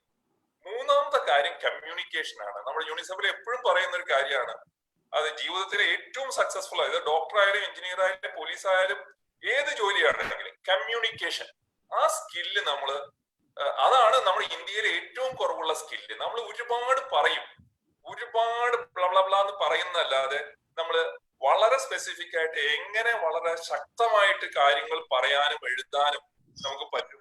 അതിന്റെ ഒരു സ്കില്ല്, റൈറ്റിംഗ് എഫക്റ്റീവ്ലി എന്ന് പറഞ്ഞ ഒരുപാട് കോഴ്സസ് ഉണ്ട്.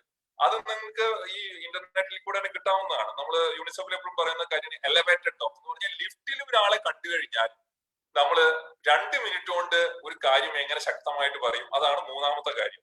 നാലാമത്തത് ഈ നമ്മൾ നല്ല ഒരു CV, റെസ്മേ എന്ന് നമ്മൾ പറയുന്ന CV എന്ന് പറയുന്നത് വളരെ പവർഫുൾ ആയിട്ട് എങ്ങനെ എഴുതാൻ പറ്റും എന്നുള്ള കാര്യം. അതേപോലെ തന്നെ അഞ്ചാമത്തെ കാര്യം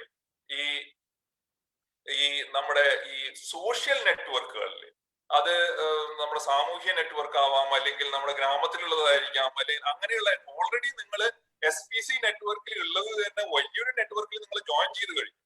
അങ്ങനെ ഇനിയും വല്ല നെറ്റ്വർക്കുകൾ ഉണ്ടെങ്കിൽ, കാരണം ഒറ്റ SPC നെറ്റ്വർക്കിൽ ചേർന്ന് കൂടിയിട്ട് നിങ്ങൾ ഓൾറെഡി എനിക്ക് തോന്നുന്നു ഏകദേശം 1 ലക്ഷം തൊട്ട് 2 ലക്ഷം SPC കാഡറ്റ്സ് ഉണ്ട് പാസ്സായിട്ടുള്ള ഒന്നുപേരുടെ കൂട്ടുമ്പോൾ. അപ്പൊ ആറാമത്തെ കാര്യം ഈ നമ്പറിലല്ല കാര്യം. അത് ബാലഗോപാലൻ സാറും പറഞ്ഞു, വിജയൻ സാറും പറഞ്ഞ കാര്യമാണ്. നമ്പറിലല്ല കാര്യം, ക്വാളിറ്റിയിലാണ്. നമുക്ക് ഏറ്റവും സൂപ്പർ കണക്ടേഴ്സ് എന്ന് പറഞ്ഞ കുറച്ച് ആൾക്കാരുണ്ട്. അതായത് വളരെയധികം കണക്ടിവിറ്റി നെറ്റ്വർക്കിംഗ് ഉള്ള ആളുകൾ. നമ്മുടെ വിജയൻ സാർ അതിന് എല്ലാവരും പറഞ്ഞ പോലെ വിജയൻ സാർ അതിനൊരു ഉദാഹരണമാണ്. അപ്പൊ അങ്ങനെയുള്ള ആളുകളായിട്ടുള്ള നമ്മൾ, അത് കുറച്ചു പേരായാലും മതി. അത് നമ്മുടെ സമൂഹത്തിലുണ്ടാവാം, നമ്മുടെ വീടുകളിലുണ്ടാവാം, അല്ലെങ്കിൽ നിങ്ങളുടെ കോളേജിലും സ്കൂളിലുമുള്ള ആളുകളാവാം, അല്ലെങ്കിൽ ഒരു ടീച്ചർ ആവാം. അത് നിങ്ങൾ കണ്ടുപിടിച്ച് അവരെ ആ സൂപ്പർ കണക്റ്റിനെ നിങ്ങൾ നെർച്ചർ ചെയ്യണം, അവരുടെ റിലേഷൻഷിപ്പ് മെയിൻറ്റെയിൻ ചെയ്യണം. പിന്നെ ചെയ്യാൻ പാടില്ലാത്ത കാര്യം, ഒന്ന് നമ്മൾ കണ്ടിന്യൂസ് ആയിട്ട് ഫോളോ അപ്പ് ചെയ്യണം. അതായത് അവരായിട്ട് എന്ന് പറഞ്ഞാൽ അവരെ ശല്യപ്പെടുത്താൻ വേണ്ടിയിട്ട് 10 മണിക്ക് വിളിക്കുകയും അല്ലെങ്കിൽ ഗുഡ് മോർണിംഗും. എന്റെ ഒരു ട്വിറ്ററിൽ ഒരു ഫ്രണ്ട് എല്ലാ ദിവസവും 2 മെസ്സേജ് എനിക്കുണ്ടാവും. പക്ഷെ വലിയ ശല്യം ഇല്ലാത്തതുകൊണ്ട് കുഴപ്പമില്ല. അപ്പൊ അതുകൊണ്ട് നമുക്കൊരു ഇംപ്രഷൻ ക്രിയേറ്റ് ചെയ്യാൻ പറ്റില്ല. പക്ഷെ നമ്മൾ വളരെ ഇന്റലിജന്റ് ആയിട്ട് അവരെ ഫോളോ അപ്പ് ചെയ്യുകയോ അല്ലെങ്കിൽ അവരുമായിട്ട് കോണ്ടാക്ട് വെക്കുകയോ ചെയ്യേണ്ടത് ആവശ്യമാണ്. നമുക്ക് ആവശ്യം വരുമ്പോൾ പറഞ്ഞ നേരത്ത് മാത്രം അവരെ കാണുക എന്ന് പറഞ്ഞാൽ അതാണ് ഡോണ്ടിൽ ഞാൻ പറയുന്നത്. കാരണം നമുക്ക് ഇതിൽ സമയം ഇൻവെസ്റ്റ് ചെയ്യേണ്ടി വരും. അതാണ് നമ്മൾ ആദ്യം മനസ്സിലാക്കുന്നത്. രണ്ടാമത്തെ കാര്യം, ഈ അൺഎത്തിക്കൽ ആയിട്ടുള്ള കാര്യങ്ങൾ. അതായത് നമ്മുടെ കേരളം, നമ്മൾ സാധാരണ നെറ്റ്വർക്കിംഗ് എന്ന് ഉദ്ദേശിക്കുന്ന ഒരു നെഗറ്റീവ് അർത്ഥത്തിലാണ് നമ്മൾ ഉപയോഗിക്കുന്നത്. എന്തെങ്കിലും ഒരു അൺഎത്തിക്കൽ അല്ലെങ്കിൽ ശരിയല്ലാത്ത കാര്യങ്ങളിൽ ഉപയോഗിക്കുക, അതിനാണ് ഈ അൺഎത്തിക്കൽ എന്ന് പറയുന്നത്. നേരത്തെ ഞാൻ ഈ സൂപ്പർ അനന്ത് ഒരു മിനിറ്റ് കൂടി, ഞാൻ നേരത്തെ ഈ സൂപ്പർ കണക്ടർ എന്ന് പറയുന്ന നമ്മുടെ വിജയൻ സാറിന്റെ കാര്യം പറഞ്ഞു. അപ്പൊ ആ നേരത്ത് നമ്മുടെ ലോകത്തിലെ ഒരു തിയറി ഉണ്ട്, അതായത് 6 ഡിഗ്രീസ് ഓഫ് സെപ്പറേഷൻ. ലോകത്തിലെ 750 കോടി ജനങ്ങളെ നമുക്ക് 6 വ്യക്തികളിൽ കൂടെ നമുക്ക് കോണ്ടാക്ട് ചെയ്യാൻ പറ്റും. ഏത് പേർക്ക് ഇപ്പൊ SPC ഇത് കേൾക്കുന്ന SPC കാഡറ്റിനെ 6 വ്യക്തികളിലൂടെ നമുക്ക് അമേരിക്കൻ പ്രസിഡന്റിനെയോ അല്ലെങ്കിൽ ചൈനീസ് പ്രസിഡന്റിനെയോ അല്ലെങ്കിൽ അമേരിക്കയിലെ ഒരു കർഷകനെയോ നമുക്ക് 6, അത് ഒരുപാട് റിസർച്ച് ചെയ്ത് തെളിയിക്കപ്പെട്ടതെന്നുള്ള കാര്യമാണ്, 6 വ്യക്തികളിലൂടെ നമുക്ക് എത്തിപ്പെടാൻ പറ്റും. ഒരുപക്ഷെ ആനന്ദിനെ ഇപ്പൊ അമേരിക്കൻ പ്രസിഡന്റായിട്ട് കോണ്ടാക്ട് ചെയ്യണമെന്നുണ്ടെങ്കിൽ ചിലപ്പോ ആ ഒരു ബന്ധപ്പെടുന്നുണ്ടെങ്കിൽ ചിലപ്പോ ആനന്ദിന് 4 സ്റ്റെപ്പ് 5 സ്റ്റെപ്പ് എടുക്കും. പക്ഷെ വിജയൻ സാർ പോലെയുള്ള ആളുകൾക്ക് ഒരുപക്ഷെ 2 സ്റ്റെപ്പ് എടുക്കുള്ളൂ. കാരണം വിജയൻ സാറിനെ ഒരു MP, ചിലപ്പോൾ പ്രധാനമന്ത്രിയെ തന്നെ അറിയാം, പ്രധാനമന്ത്രിക്ക് അമേരിക്കൻ പ്രസിഡന്റിനെ അറിയാം. അപ്പൊ 2 സ്റ്റെപ്പ് കൊണ്ട് വിജയൻ സാറിന് എത്താൻ പറ്റും. അപ്പൊ ഏറ്റവും കുറവ് സ്റ്റെപ്പ് ഡിഗ്രി, അപ്പൊ 6 സ്റ്റെപ്പാണ് മാക്സിമം. അപ്പൊ ഏറ്റവും കുറവ് സ്റ്റെപ്പുകളിൽ കൂടെ നമുക്ക് ആ ഒരു കണക്ട് ചെയ്യുന്ന ആളുകളെയാണ് നമ്മൾ സൂപ്പർ കണക്ടേഴ്സ്. നേരത്തെ ഞാൻ പറഞ്ഞു 6 കാര്യങ്ങളിൽ ഒന്ന് നമ്മൾ സൂപ്പർ കണക്ടേഴ്സ് നമുക്ക് വേണം. നമുക്ക് ഒരാളുണ്ട് നമ്മുടെ കൂടെ, വിജയൻ സാറ്. അതേപോലെയുള്ള സൂപ്പർ കണക്ടേഴ്സ് ആണ് നമുക്ക് കൂടുതൽ വേണ്ടത്. Thank you sir.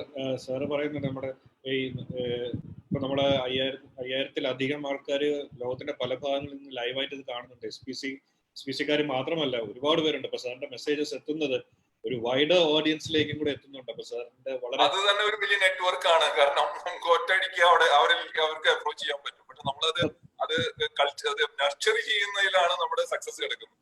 അതെ അതെ അതെ നമ്മൾ അത്രയും വൈഡ് ആയിട്ടൊരു ഓഡിയൻസിനോടാണ് നമ്മളിപ്പോ സംസാരിച്ചുകൊണ്ടിരിക്കുന്നത് സാർ.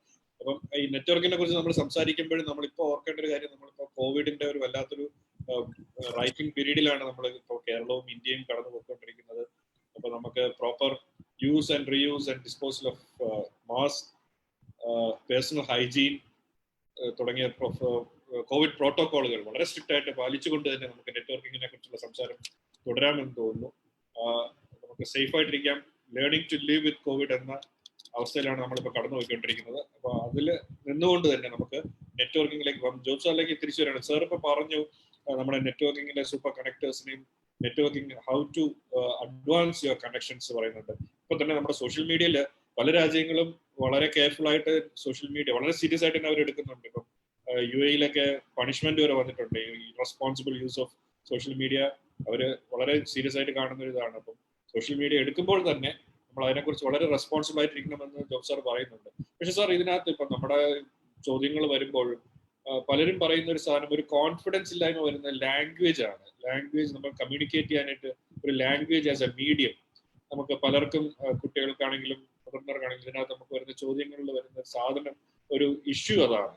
അപ്പം സാറ് പലപ്പോഴും ഇന്ത്യയുടെ തന്നെ പല ഭാഗങ്ങളിൽ സാറ് യൂണിസെഫിന്റെ ഭാഗമായിട്ട് വർക്ക് ചെയ്തിട്ടുണ്ട്. അപ്പൊ സാറിന് ലാംഗ്വേജിന്റെ ഒരു ബാരിയറിനെ എങ്ങനെയാണ് സാർ അതിജീവിക്കാൻ പറ്റുന്നത്? നെറ്റ്വർക്കിന് ഭാഷ വളരെ പ്രധാനപ്പെട്ടതാണ്. ഞാനിപ്പോ വർക്ക് ചെയ്യുന്ന ഛത്തീസ്ഗഡിലെ മെയിൻ ഭാഷ ഛത്തീസ്ഗഡി, അത് ഹിന്ദി അല്ല. അതേപോലെ തന്നെ ഹൽബി ഗോണ്ടി വളരെ ബുദ്ധിമുട്ടുള്ള ലാംഗ്വേജ് ആണ്. അത് ഹിന്ദിയിൽ പറഞ്ഞ ആളുകൾക്കൊന്നും മനസ്സിലാവില്ല. അതിനു മുമ്പ് ഞാൻ വർക്ക് ചെയ്തിരുന്നത് ബീഹാറിലും ഒറീസയിലും അതേപോലെ തന്നെ ജാർഖണ്ഡിലും. അവിടെയും ഈ പ്രാദേശിക ഭാഷകൾ നിരവധിയുണ്ട്. അപ്പൊ നമുക്ക് തീർച്ചയായിട്ടും നമുക്ക് കമ്മ്യൂണിക്കേറ്റ് ചെയ്യുന്നുണ്ടെങ്കിൽ നമുക്ക് ഭാഷ ആവശ്യമാണ് ഈ നെറ്റ്വർക്ക് ചെയ്യുന്നതിന്. അപ്പൊ ഇതിന്റെ ഭാഗമായിട്ട് ഞാൻ ഈ ഛത്തീസ്ഗഡിയും ഗോണ്ടിയും ഇതൊക്കെ ഒരുവിധമൊക്കെ തപ്പിത്തടഞ്ഞ് പഠിച്ചിട്ടുണ്ട്. പക്ഷെ പക്ഷെ എനിക്ക് തോന്നുന്നത് ഈ ഇന്റർനെറ്റും ടെക്നോളജിയും വന്നതിന് ശേഷം പല നെറ്റ്വർക്കിങ്ങും നമ്മൾ ചെയ്യുന്നത് നേരിട്ടോ അല്ലെങ്കിൽ ഫോൺ ചെയ്തോ ഉള്ള നെറ്റ്വർക്കിംഗ് കുറവാണ്. കൂടുതൽ നമ്മൾ ഇന്റർനെറ്റും ടെക്നോളജിയും ഉപയോഗിക്കുന്നത്. അവിടെ നമുക്ക് ഈ ലാംഗ്വേജ് പ്രശ്നമല്ല. കാരണം ഞാനിപ്പോ ഒരുപാട് പ്രസംഗങ്ങൾ ഹൽബിയിൽ ചെയ്തിട്ടുണ്ട്. പല ആളുകളുടെയും വിചാരം എനിക്ക് ഹൽബി അറിയാവുന്ന. ഹൽബി വളരെ ബുദ്ധിമുട്ടുള്ള ഭാഷയാണ്. പക്ഷെ ഞാൻ ചെയ്യുന്നത് ഈ ഹൽബി ട്രാൻസ്ലേറ്റ് ചെയ്തിട്ട് ഇത് ഞാൻ നോക്കി വായിക്കുകയാണ് ചെയ്യുന്നത്. അപ്പൊ അത് നെറ്റ്വർക്കിലുള്ള ഒരു വെബിനാറിലുള്ള ആൾക്ക് ഇത് ഞാൻ വായിക്കുന്നതായിട്ട് ആൾക്ക് അറിയില്ല. അപ്പൊ പലപ്പോഴും ഇത് ഈ ടെക്നോളജി ഇന്റർനെറ്റ് വന്നതിന് ശേഷം ഇത് അല്പം കുറഞ്ഞിട്ടുണ്ടെന്ന് എനിക്ക് തോന്നുന്നു. പക്ഷെ ഭാഷയും കാട്ടിയും കമ്മ്യൂണിക്കേഷന്റെ പോയിന്റ് ആണ് ആനന്ദ് പറയുന്നതെങ്കിൽ ഞാൻ സമ്മതിച്ചു. കാരണം കമ്മ്യൂണിക്കേഷൻ ഈസ് വെരി ഇമ്പോർട്ടന്റ്. അതില് എങ്ങനെ ലെസ് ഇസ് മോർ, ഹൗ, അങ്ങനെയുള്ള പോയിന്റുകൾ അത് ഇമ്പോർട്ടന്റ് ആണ്. പലപ്പോഴും എനിക്ക് തോന്നുന്ന ഈ നമ്മുടെ ശരീരഭാഷ, നമ്മുടെ കമ്മിറ്റ്മെന്റ്, നമ്മുടെ ഒരു നമ്മുടെ ഉദ്ദേശശുദ്ധി, ഇതൊക്കെയാണ് ഒരുപക്ഷെ ഇത് നമ്മുടെ നെറ്റ്വർക്കിങ്ങിനെ സഹായിക്കുന്നത് എനിക്ക് തോന്നുന്നു. ഞാൻ പല സംസ്ഥാനങ്ങളിലും ഈ തപ്പിത്തടഞ്ഞിട്ട് ഈ അവരുടെ ഭാഷ, ഞാൻ വില്ലേജുകളിലും അവിടുത്തെ പ്രമുഖരായ ചില ആളുകൾക്കൊന്നും ഇവർ ഹിന്ദി പോലും അറിയില്ല, അവരോട് ഞാൻ സംസാരിക്കാറുണ്ട്. പക്ഷെ അങ്ങനെ സംസാരിക്കുമ്പോ അവരുമായിട്ടുള്ള എന്റെ നെറ്റ്വർക്ക് സാധാരണഗതിയിൽ എനിക്ക് ഭാഷ അറിയുന്നുണ്ടെങ്കിൽ അതിൽ കൂടുതൽ ശക്തമാവുകയാണ് പൊതുവെ ഞാൻ ഈ തപ്പിത്തടഞ്ഞ് പറയുന്ന നേരത്ത്. കാരണം അത് അവര് എന്നോട് ഒരു വളരെ വാത്സല്യവും എന്നോട് ചെറിയൊരു അനുഭാവവും അവർക്കുണ്ടാവും. അപ്പൊ ഈ ഭാഷയെക്കാട്ടും കൂടുതൽ എനിക്ക് തോന്നുന്നത് രണ്ട് കാര്യമാണ്. ഒന്ന് നമ്മുടെ ഉദ്ദേശശുദ്ധി, നമ്മുടെ കമ്മിറ്റ്മെന്റ്. രണ്ട് ആ കമ്മ്യൂണിക്കേഷൻ സ്കിൽസ്. അത് ഭാഷയുമായിട്ട് കണക്റ്റഡ് ആണെങ്കിൽ പോലും വളരെ വ്യക്തമായിട്ട്, വളരെ സിമ്പിൾ ആയിട്ട്, വളരെ ചുരുക്കി കാര്യങ്ങൾ പറയുക, കാര്യങ്ങൾ എഴുതുക, കാര്യങ്ങൾ പ്രസന്റ് ചെയ്യുക. ഇത് പൊതുവെ നമ്മളെ പഠിപ്പിച്ചിട്ടില്ലാത്തൊരു കാര്യമാണ്. അതിലാണ് നമ്മൾ കൂടുതൽ ശ്രദ്ധ കൊടുത്തു കഴിഞ്ഞാൽ നമുക്ക് കൂടുതൽ നല്ല തരത്തിലുള്ള നെറ്റ്വർക്കിംഗ് ചെയ്യാൻ പറ്റും എന്നാണ് എനിക്ക് തോന്നുന്നത്. Thank you sir. Thank you sir. Balagopal സാറിലേക്ക് തിരിച്ചു വരാം. സാർ വളരെ ചെറുപ്പത്തിൽ തന്നെ സാർ IAS വരികയും 1977 സാർ വരികയും 83 സാർ അവിടെ നിന്ന് സ്റ്റെപ്പ് ഔട്ട് ചെയ്യുകയും ചെയ്തിട്ട് സാർ അതിന്റെ അപ്പുറത്തൊരു ലെവലിൽ, ഒരു ഓൺട്രപ്രണർ ലെവലിൽ സാർ എക്സൽ ചെയ്യുകയും ചെയ്തു. ഒരു ട്രെൻഡ് സെറ്റർ മാർക്കറ്റ് ലീഡർ ആയിട്ട് പെൻപോൾ മാറിയുകയും അത് കഴിഞ്ഞിട്ട് ജപ്പാനിലെ ഒരു ടൈ അപ്പ് വർക്ക് ചെയ്ത് എഗെയിൻ മാർക്കറ്റ് ലീഡിങ് ഒരു പൊസിഷനിലേക്ക് എത്തിയും സാർ ഇപ്പോൾ ഒരുപാട് സ്റ്റാർട്ടപ്സിന് മെന്ററിങ്ങും ചെയ്യുന്ന ആളാണ് സാർ. അപ്പം ഈ നെറ്റ്വർക്കിംഗ് എന്നുള്ളത് ഒരു പ്രൊഫഷണൽ ലെവലിന് അപ്പുറം ഒരു ഫിലോസഫിക്കൽ അല്ലെങ്കിൽ ഒരു സോഷ്യൽ ഡെവലപ്മെന്റ് എന്ന രീതിയിൽ സാർ അതിനെ എങ്ങനെ അപ്രോച്ച് ചെയ്യും? ഇപ്പൊ ചോദിച്ച ചോദ്യം വളരെ പ്രസക്തി ഉള്ള ഒരു ചോദ്യമാണ്. അതായത് നമ്മുടെ ഈ നെറ്റ്വർക്കിംഗ് എന്ന് പറയുന്നത് ഇറ്റ് ഈസ് ബോത്ത് ഒരു നൗൺ ആണ്, it describe something, and it is also a verb. To network എന്ന് പറഞ്ഞാൽ നമ്മൾ എന്തെങ്കിലും ആ ഒരു ചെയ്യുന്ന ആ രീതിയാണ് നെറ്റ്വർക്കിംഗ് എന്ന് പറയുന്നത്. അപ്പൊ it is both A noun and A verb. പക്ഷെ ഞാൻ നേരത്തെ സൂചിപ്പിച്ചതുപോലെ ഇതൊരു ഹ്യൂമൻ ബീയിങ്സിന്റെ, നമ്മൾ സാമൂഹിക ജീവികളാണ്. നമ്മൾക്ക് ഏറ്റവും അടിസ്ഥാനപരമായിട്ട് നമ്മൾക്ക് ഏറ്റവും തനതായിട്ടുള്ള നാച്ചുറൽ ആയിട്ടുള്ള ഒരു കഴിവ് ഇസ് നെറ്റ്വർക്കിംഗ്. ലാംഗ്വേജിനെ പറ്റി ഇപ്പം ലിംഗ്വിസ്റ്റ്സ് ഒക്കെ പറയുന്നുണ്ട്, ലാംഗ്വേജ് തന്നെ it's a genetically encoded thing. ഇത് നമ്മൾ ബൈ ട്രയൽ ആൻഡ് എറർ പഠിക്കുന്ന കാര്യങ്ങളല്ല, it is genetically encoded in us. ഈ കപ്പാസിറ്റി ടു കമ്മ്യൂണിക്കേറ്റ് എന്തുകൊണ്ടാണ്? Because of this need to network with our immediate neighbours. അപ്പൊ ഈ നെറ്റ്വർക്കിങ്ങിന് പക്ഷേ ഈ ഒരു വിരോധാഭാസം എനിക്ക് എന്നെ എപ്പോഴും അമ്പരിപ്പിച്ചിട്ടുണ്ട്. അതായത് നമ്മുടെ എഡ്യൂക്കേഷൻ സിസ്റ്റം, നമ്മുടെ സ്കൂളുകളിലും പ്രത്യേകിച്ചും സ്കൂളുകളിൽ നമ്മുടെ ജീവിതം മുഴുവൻ നമ്മളെ സെറ്റ് ചെയ്യുന്ന എന്താണ്?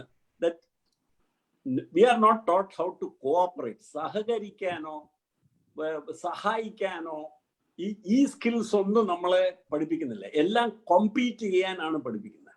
അപ്പം നമ്മുടെ സഹപാഠി തൊട്ടടുത്ത് ഡെസ്കിൽ ഇരിക്കുന്ന ആൾ നമ്മൾ പരീക്ഷ എഴുതുമ്പം നമ്മളെ ടീച്ചറും ശ്രദ്ധിക്കുന്നത് നമ്മളും ശ്രദ്ധിക്കുന്നത് എന്താണ്? മറ്റവൻ ഞാൻ എന്തോ എഴുതുന്നത് കാണാതിരിക്കുക. അഥവാ കണ്ടാൽ നമുക്കെന്തോ നഷ്ടം, നമ്മൾ അങ്ങനെ നോക്കുന്നില്ല. അത് സ്കൂളിന്റെ അപ്പോഴത്തെ ഉള്ള പരീക്ഷയുടെ ഒരു റൂളിന്റെ ലംഘനം എന്നല്ലാതെ അത് നോക്കാനായിട്ട് ടീച്ചറുണ്ടല്ലോ. പക്ഷെ നമ്മളെ പഠിപ്പിച്ചിരിക്കുന്നത് നമുക്ക് ഏറ്റവും വലിയ ശ്രദ്ധയും വിഷമവും എന്താന്ന് പറഞ്ഞാൽ നമ്മൾ എഴുതുന്നത് മറ്റേ ആൾ കണ്ട് അയാളും കൂടെ അത് എഴുതി പോയാലോ എന്നാണ്. ഈ ഇങ്ങനത്തെ ഉള്ള ട്രെയിനിങ് വെച്ചിട്ട് നമ്മൾ ഇറങ്ങുമ്പം പിന്നെ we are told we have to now network. പക്ഷെ അതിനെപ്പറ്റി ഒന്നും നമ്മളെ പഠിപ്പിച്ചിട്ടില്ല ഇതുവരെ. അപ്പം ഈ നമ്മുടെ അവിടുത്തെ ഉള്ള ആക്ച്വലി ഈ എഡ്യൂക്കേഷൻ സിസ്റ്റം വളരെ നഗ്നമായിട്ട് നമ്മളെ പഠിപ്പിക്കുന്ന എന്താണ്? It is a law of the jungle. We are being taught to compete. അതായത് നമ്മുടെ അടുത്ത ഡെസ്കിൽ ഇരിക്കുന്ന സഹപാഠി പൊട്ടൻഷ്യലി നമ്മുടെ ശത്രുവാണ് എന്നുള്ള, അങ്ങനെ ഓപ്പൺ ആയിട്ട് പറയുന്നില്ലെങ്കിലും പക്ഷെ അപ്പം എല്ലായിടത്തും നമ്മുടെ ഗ്രേഡ്, നമ്മുടെ എത്ര എനിക്ക് 4 A's 2 B's കിട്ടിയെന്ന് പറഞ്ഞാൽ അടുത്ത ചോദ്യം എന്താണ്? മറ്റേ അരുണിന് എന്ത് കിട്ടി, തോമസിന് എന്ത് കിട്ടി, എന്തിനാ അതറിയുന്നത്? പക്ഷെ ദാറ്റ് ഈസ് ബിക്കം അപ്പൊ ഇങ്ങനത്തെ കൈൻഡ് ഓഫ് കണ്ടീഷനിങ് ആണ് നമ്മുടെ എഡ്യൂക്കേഷൻ സിസ്റ്റം 10 വർഷം നമ്മുടെ ഏറ്റവും ഇംപ്രഷനബിൾ ഏജിൽ വരുന്നത്. അപ്പൊ എന്റെ അഭിപ്രായത്തില് ഇവിടെ നമ്മളൊരു ഇതിന്റെ ഇഫക്റ്റ് ഇറ്റ് ഇസ് ആജീവനാന്തം. It affects us for the rest of ആയുഷ്കാലം മുഴുവൻ. ഇറ്റ് ഇസ് എഫക്ടിങ് അസ്, നമ്മുടെ സകല കാര്യം. അപ്പൊ അതുകൊണ്ടാണ് ഞാൻ കണ്ടത് IAS ഇരിക്കുമ്പോഴും സർക്കാർ ഉദ്യോഗത്തിൽ ഇരിക്കുമ്പോഴും എൻ്റെ സ്വന്തമായിട്ടുള്ള വ്യവസായം തുടങ്ങി ഇപ്പം പല വ്യവസായങ്ങൾ, പല സ്റ്റാർട്ടപ്സിനെയും ഞാൻ അഡ്വൈസ് ചെയ്യാനായിട്ട് ചെല്ലുമ്പം ഞാൻ കാണുന്നത് പലർക്കും നല്ല കഴിവുള്ള യങ്സ്റ്റേഴ്സ്, അവർക്ക് ഈ കഴിവ് അവർ മറന്നിരിക്കുക. എങ്ങനെയാണ് മറ്റവരുമായിട്ട് വർക്ക് ചെയ്യുക? ഞാൻ കമ്പനിയിൽ വരുമ്പോൾ നല്ല മിടുക്കനായിട്ട് ചെറുപ്പക്കാരൻ, നല്ല BTech MBA ഉള്ള ആള് വന്നിട്ട് പറയും, സാറേ ഞാൻ അവരുടെ അടുത്ത് എൻ്റെ കൊളീഗിന്റെ അടുത്ത് 10 തവണ പറഞ്ഞിട്ടുള്ള ആ റിപ്പോർട്ട് തരണം, അയാൾ തരുന്നില്ല. അപ്പൊ ഞാൻ ചോദിക്കും, അപ്പൊ ഞാൻ എന്ത് ചെയ്യണം? ഞാൻ ഇനി ഒരു ഓഫീസ് ഓർഡർ ഇഷ്യൂ ചെയ്യണോ? അരുൺ ഇങ്ങനെ റിപ്പോർട്ട് ആവശ്യപ്പെടുമ്പോൾ തോമസ് അരുണിന് റിപ്പോർട്ട് കൊടുക്കണം. അങ്ങനെ എൻ്റെ ഇടപെടൽ ഇല്ലാതെ നിങ്ങൾക്ക് തോമസിൽ നിന്ന് ഈ റിപ്പോർട്ട് മേടിക്കാൻ നിങ്ങളെ കൊണ്ട് സാധിക്കില്ല, നിങ്ങൾക്ക് ആ കഴിവില്ലേ. അപ്പൊ ഞാൻ പറയുന്നത് ഇങ്ങനെ ഈ negotiation, life is full of negotiation. ഈ ജനാധിപത്യം എന്ന് പറയുന്നത് തന്നെ എന്താണ്? ഇറ്റ് ഈസ് നോട്ട് ഒരു majority imposing its will on a minority അല്ലല്ലോ ജനാധിപത്യം. യഥാർത്ഥ ജനാധിപത്യം എന്ന് പറയുന്നത് എല്ലാവരെയും കൂടെ ഒരുമിച്ച് to the extent possible through negotiation, through compromise. കോംപ്രമൈസിന് വിട്ടുവീഴ്ച എന്ന് പറയുന്നതിന് എന്താ അർത്ഥം? ഗിവ് ആൻഡ് ടേക്ക് അല്ലെ. അപ്പം ഈ നെറ്റ്വർക്കിങ്ങിന്റെ വളരെ ബേസിക് ആയിട്ടുള്ള ഒരു സ്കിൽ ഇതാണ്. നമുക്ക് we must know what do we need to do? മറ്റേയാളുടെ സഹകരണവും സഹായവും ഈ പ്രോജക്റ്റിൽ അല്ലെങ്കിൽ ഈ പ്രക്രിയയിൽ അയാളുടെ 100% ഇൻവോൾവ്മെന്റ് ഉറപ്പാക്കാനായിട്ട് ഞാൻ എന്ത് ചെയ്യണം? അല്ലാതെ അയാൾ എന്ത് ചെയ്യണം എന്നുള്ള കാര്യമല്ല. ഞാൻ എന്ത് ചെയ്താലായിരിക്കും എൻ്റെ കൊളീഗ് കൂടെ ഫുൾ ആയിട്ടുള്ള ഇൻവോൾവ്മെന്റ് വരുന്നത്? ഇങ്ങനത്തെയുള്ള ബേസിക് സ്കിൽസ് നല്ല കഴിവുള്ള വ്യക്തികളാണ്. വ്യക്തിത്വം ആ കാര്യത്തിലും കഴിവിലും ഒന്നും ഒരു കുറവുമില്ല. പക്ഷെ ഇതൊരു വലിയ ഗ്യാപ്പായിട്ടാണ് ഞാൻ കാണുന്നത്. ആൻഡ് ആക്ച്വലി ഈ സോഫ്റ്റ് സ്കിൽസ് എന്ന് പറയുന്ന പലരും ഇപ്പൊ മുന്നോട്ട് വരുന്നത് എന്തുകൊണ്ടാണ് ഈ സോഫ്റ്റ് സ്കിൽസ് ട്രെയിനിങ്ങിന്റെ ആവശ്യം? ഏറ്റവും പ്രാധാന്യമുള്ള ജീവിതത്തിന്റെ ഈ ഇപ്പൊ നേരത്തെ ജോബ് പറഞ്ഞതുപോലെ വളരെ ബ്യൂട്ടിഫുൾ എക്സാമ്പിൾസ് വെച്ചിട്ട് അദ്ദേഹം പറയുന്നത് എന്താണ്, ഈ സ്കിൽ ജീവിതത്തിന്റെ നമ്മുടെ പ്രവർത്തനത്തിന്റെ എല്ലാ മേഖലയിലും നമുക്ക് ആവശ്യമുള്ള ഈ സ്കിൽ ആരും പഠിപ്പിക്കുന്നില്ല. അത് എന്തുകൊണ്ട്? അത് നമ്മൾ താനെ എവിടെന്നെങ്കിലും പറക്കി എടുക്കുമെന്നാണോ വിചാരിക്കുന്നത്? അല്ലല്ലോ, ഇത് പഠിപ്പിച്ചു കൊടുക്കേണ്ട ഒരു സ്കില്ലും കൂടെ ആണല്ലോ, അത് പോളിഷ് അപ്പ് ചെയ്യേണ്ട ഒരു സ്കില്ലും കൂടെ ആണല്ലോ. പക്ഷെ ആരും ഇല്ല അത് പറഞ്ഞു തരാൻ. അതാണ് ഒരു വലിയൊരു ചാലഞ്ച്. പക്ഷെ അവിടെ അത് വളരെ വേഗം നമുക്ക് നികത്താൻ പറ്റുന്ന ഒരു ഇതുമാണ്. പക്ഷെ എൻ്റെ അഭിപ്രായത്തിലും വരുന്ന തലമുറകൾക്ക് വേണ്ടി സ്കൂളുകളിൽ തന്നെ നമ്മൾ ഇടപെടണം. സ്കൂളുകളിൽ തന്നെ ഈ സഹകരണ മനോഭാവം ബാക്കിയുള്ളവരെ കൂടെ കൂട്ടിച്ചേർത്തുകൊണ്ട് കൊണ്ടുപോവുക.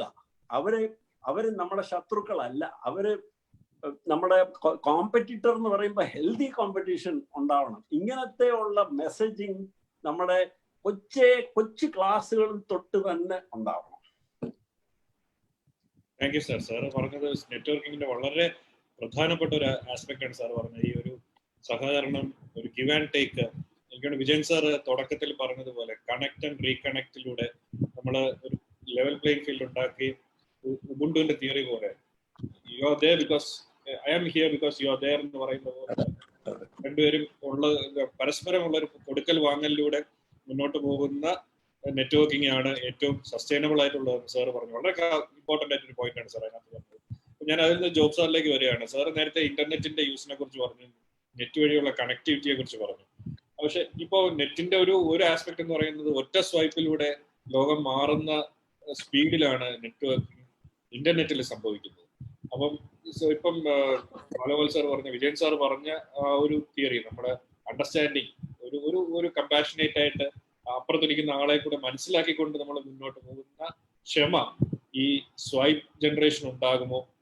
അങ്ങനെ ഉണ്ടാകേണ്ടതല്ലേ? അപ്പൊ ഇത് ഓപ്പൺ ചെയ്യുന്ന സാധ്യതകൾ എന്തൊക്കെയാണ്? ഇന്റർനെറ്റ് നെറ്റ്വർക്കിംഗിൽ ഓപ്പൺ ചെയ്യുന്ന സാധ്യതകൾ എന്തൊക്കെയാണ്? ആനന്ദ്, വളരെ നല്ലൊരു ക്വസ്റ്റ്യൻ ആണ്. കാരണം ഈ ഏത് പുതിയ കാര്യങ്ങൾ വരുമ്പോഴും അതിന് ഒരു ദോഷവശങ്ങളുണ്ട്. പക്ഷെ നമ്മൾ അതിന്റെ പോസിറ്റീവ് കാര്യം മാത്രം ചിന്തിക്കുകയാണെങ്കിൽ ഇന്റർനെറ്റും അതിന്റെ ടെക്നോളജിയും നമ്മൾ അനന്തമായ സാധ്യതകളാണ് നമുക്ക് ഉണ്ടാക്കുന്നത്. അതായത് ഇപ്പൊ നമുക്ക് ഏകദേശം 360 കോടി ജനങ്ങൾ, അതായത് ലോകത്ത് 750 കോടി ജനങ്ങളേ ഉള്ളൂ. അപ്പൊ അതിൽ 50% ആളുകളും ഈ നെറ്റ്വർക്കിലുള്ള ആളുകളാണ്. അപ്പൊ നമ്മൾ ടെക്നിക്കലി പറയുകയാണെങ്കിൽ, സാങ്കേതികമായിട്ട് പറയുകയാണെങ്കിൽ, നമുക്ക് ഏതെങ്കിലും സോഷ്യൽ മീഡിയ നെറ്റ്വർക്ക് ഉണ്ടെങ്കിൽ നമുക്ക് സാങ്കേതികമായിട്ട് 360 കോടി ജനങ്ങളുമായിട്ട് നമുക്ക് നെറ്റ്വർക്ക് ചെയ്യാൻ പറ്റും. ഫേസ്ബുക്കിന് തന്നെ ഏകദേശം 260 കോടിയുണ്ട്, മെസ്സഞ്ചറിന് 130 കോടിയുണ്ട്, ട്വിറ്ററിന് കുറച്ച് കുറവാണ്, 34 കോടി. അപ്പോ ഇതൊരു അനന്തമായ സാധ്യതകളാണ്. പക്ഷെ അത് നമ്മൾ എങ്ങനെ ഉപയോഗിക്കുന്നു? ഞാനൊരു ഉദാഹരണം പറയാം. ഞാൻ ഇന്നലെ ഹാൻഡ് വാഷിംഗ് വിത്ത് സോപ്പ് എന്ന് പറഞ്ഞൊരു ഡേ ആയിരുന്നു. ഗ്ലോബൽ ഹാൻഡ് വാഷിംഗ് ഡേ ആണ്.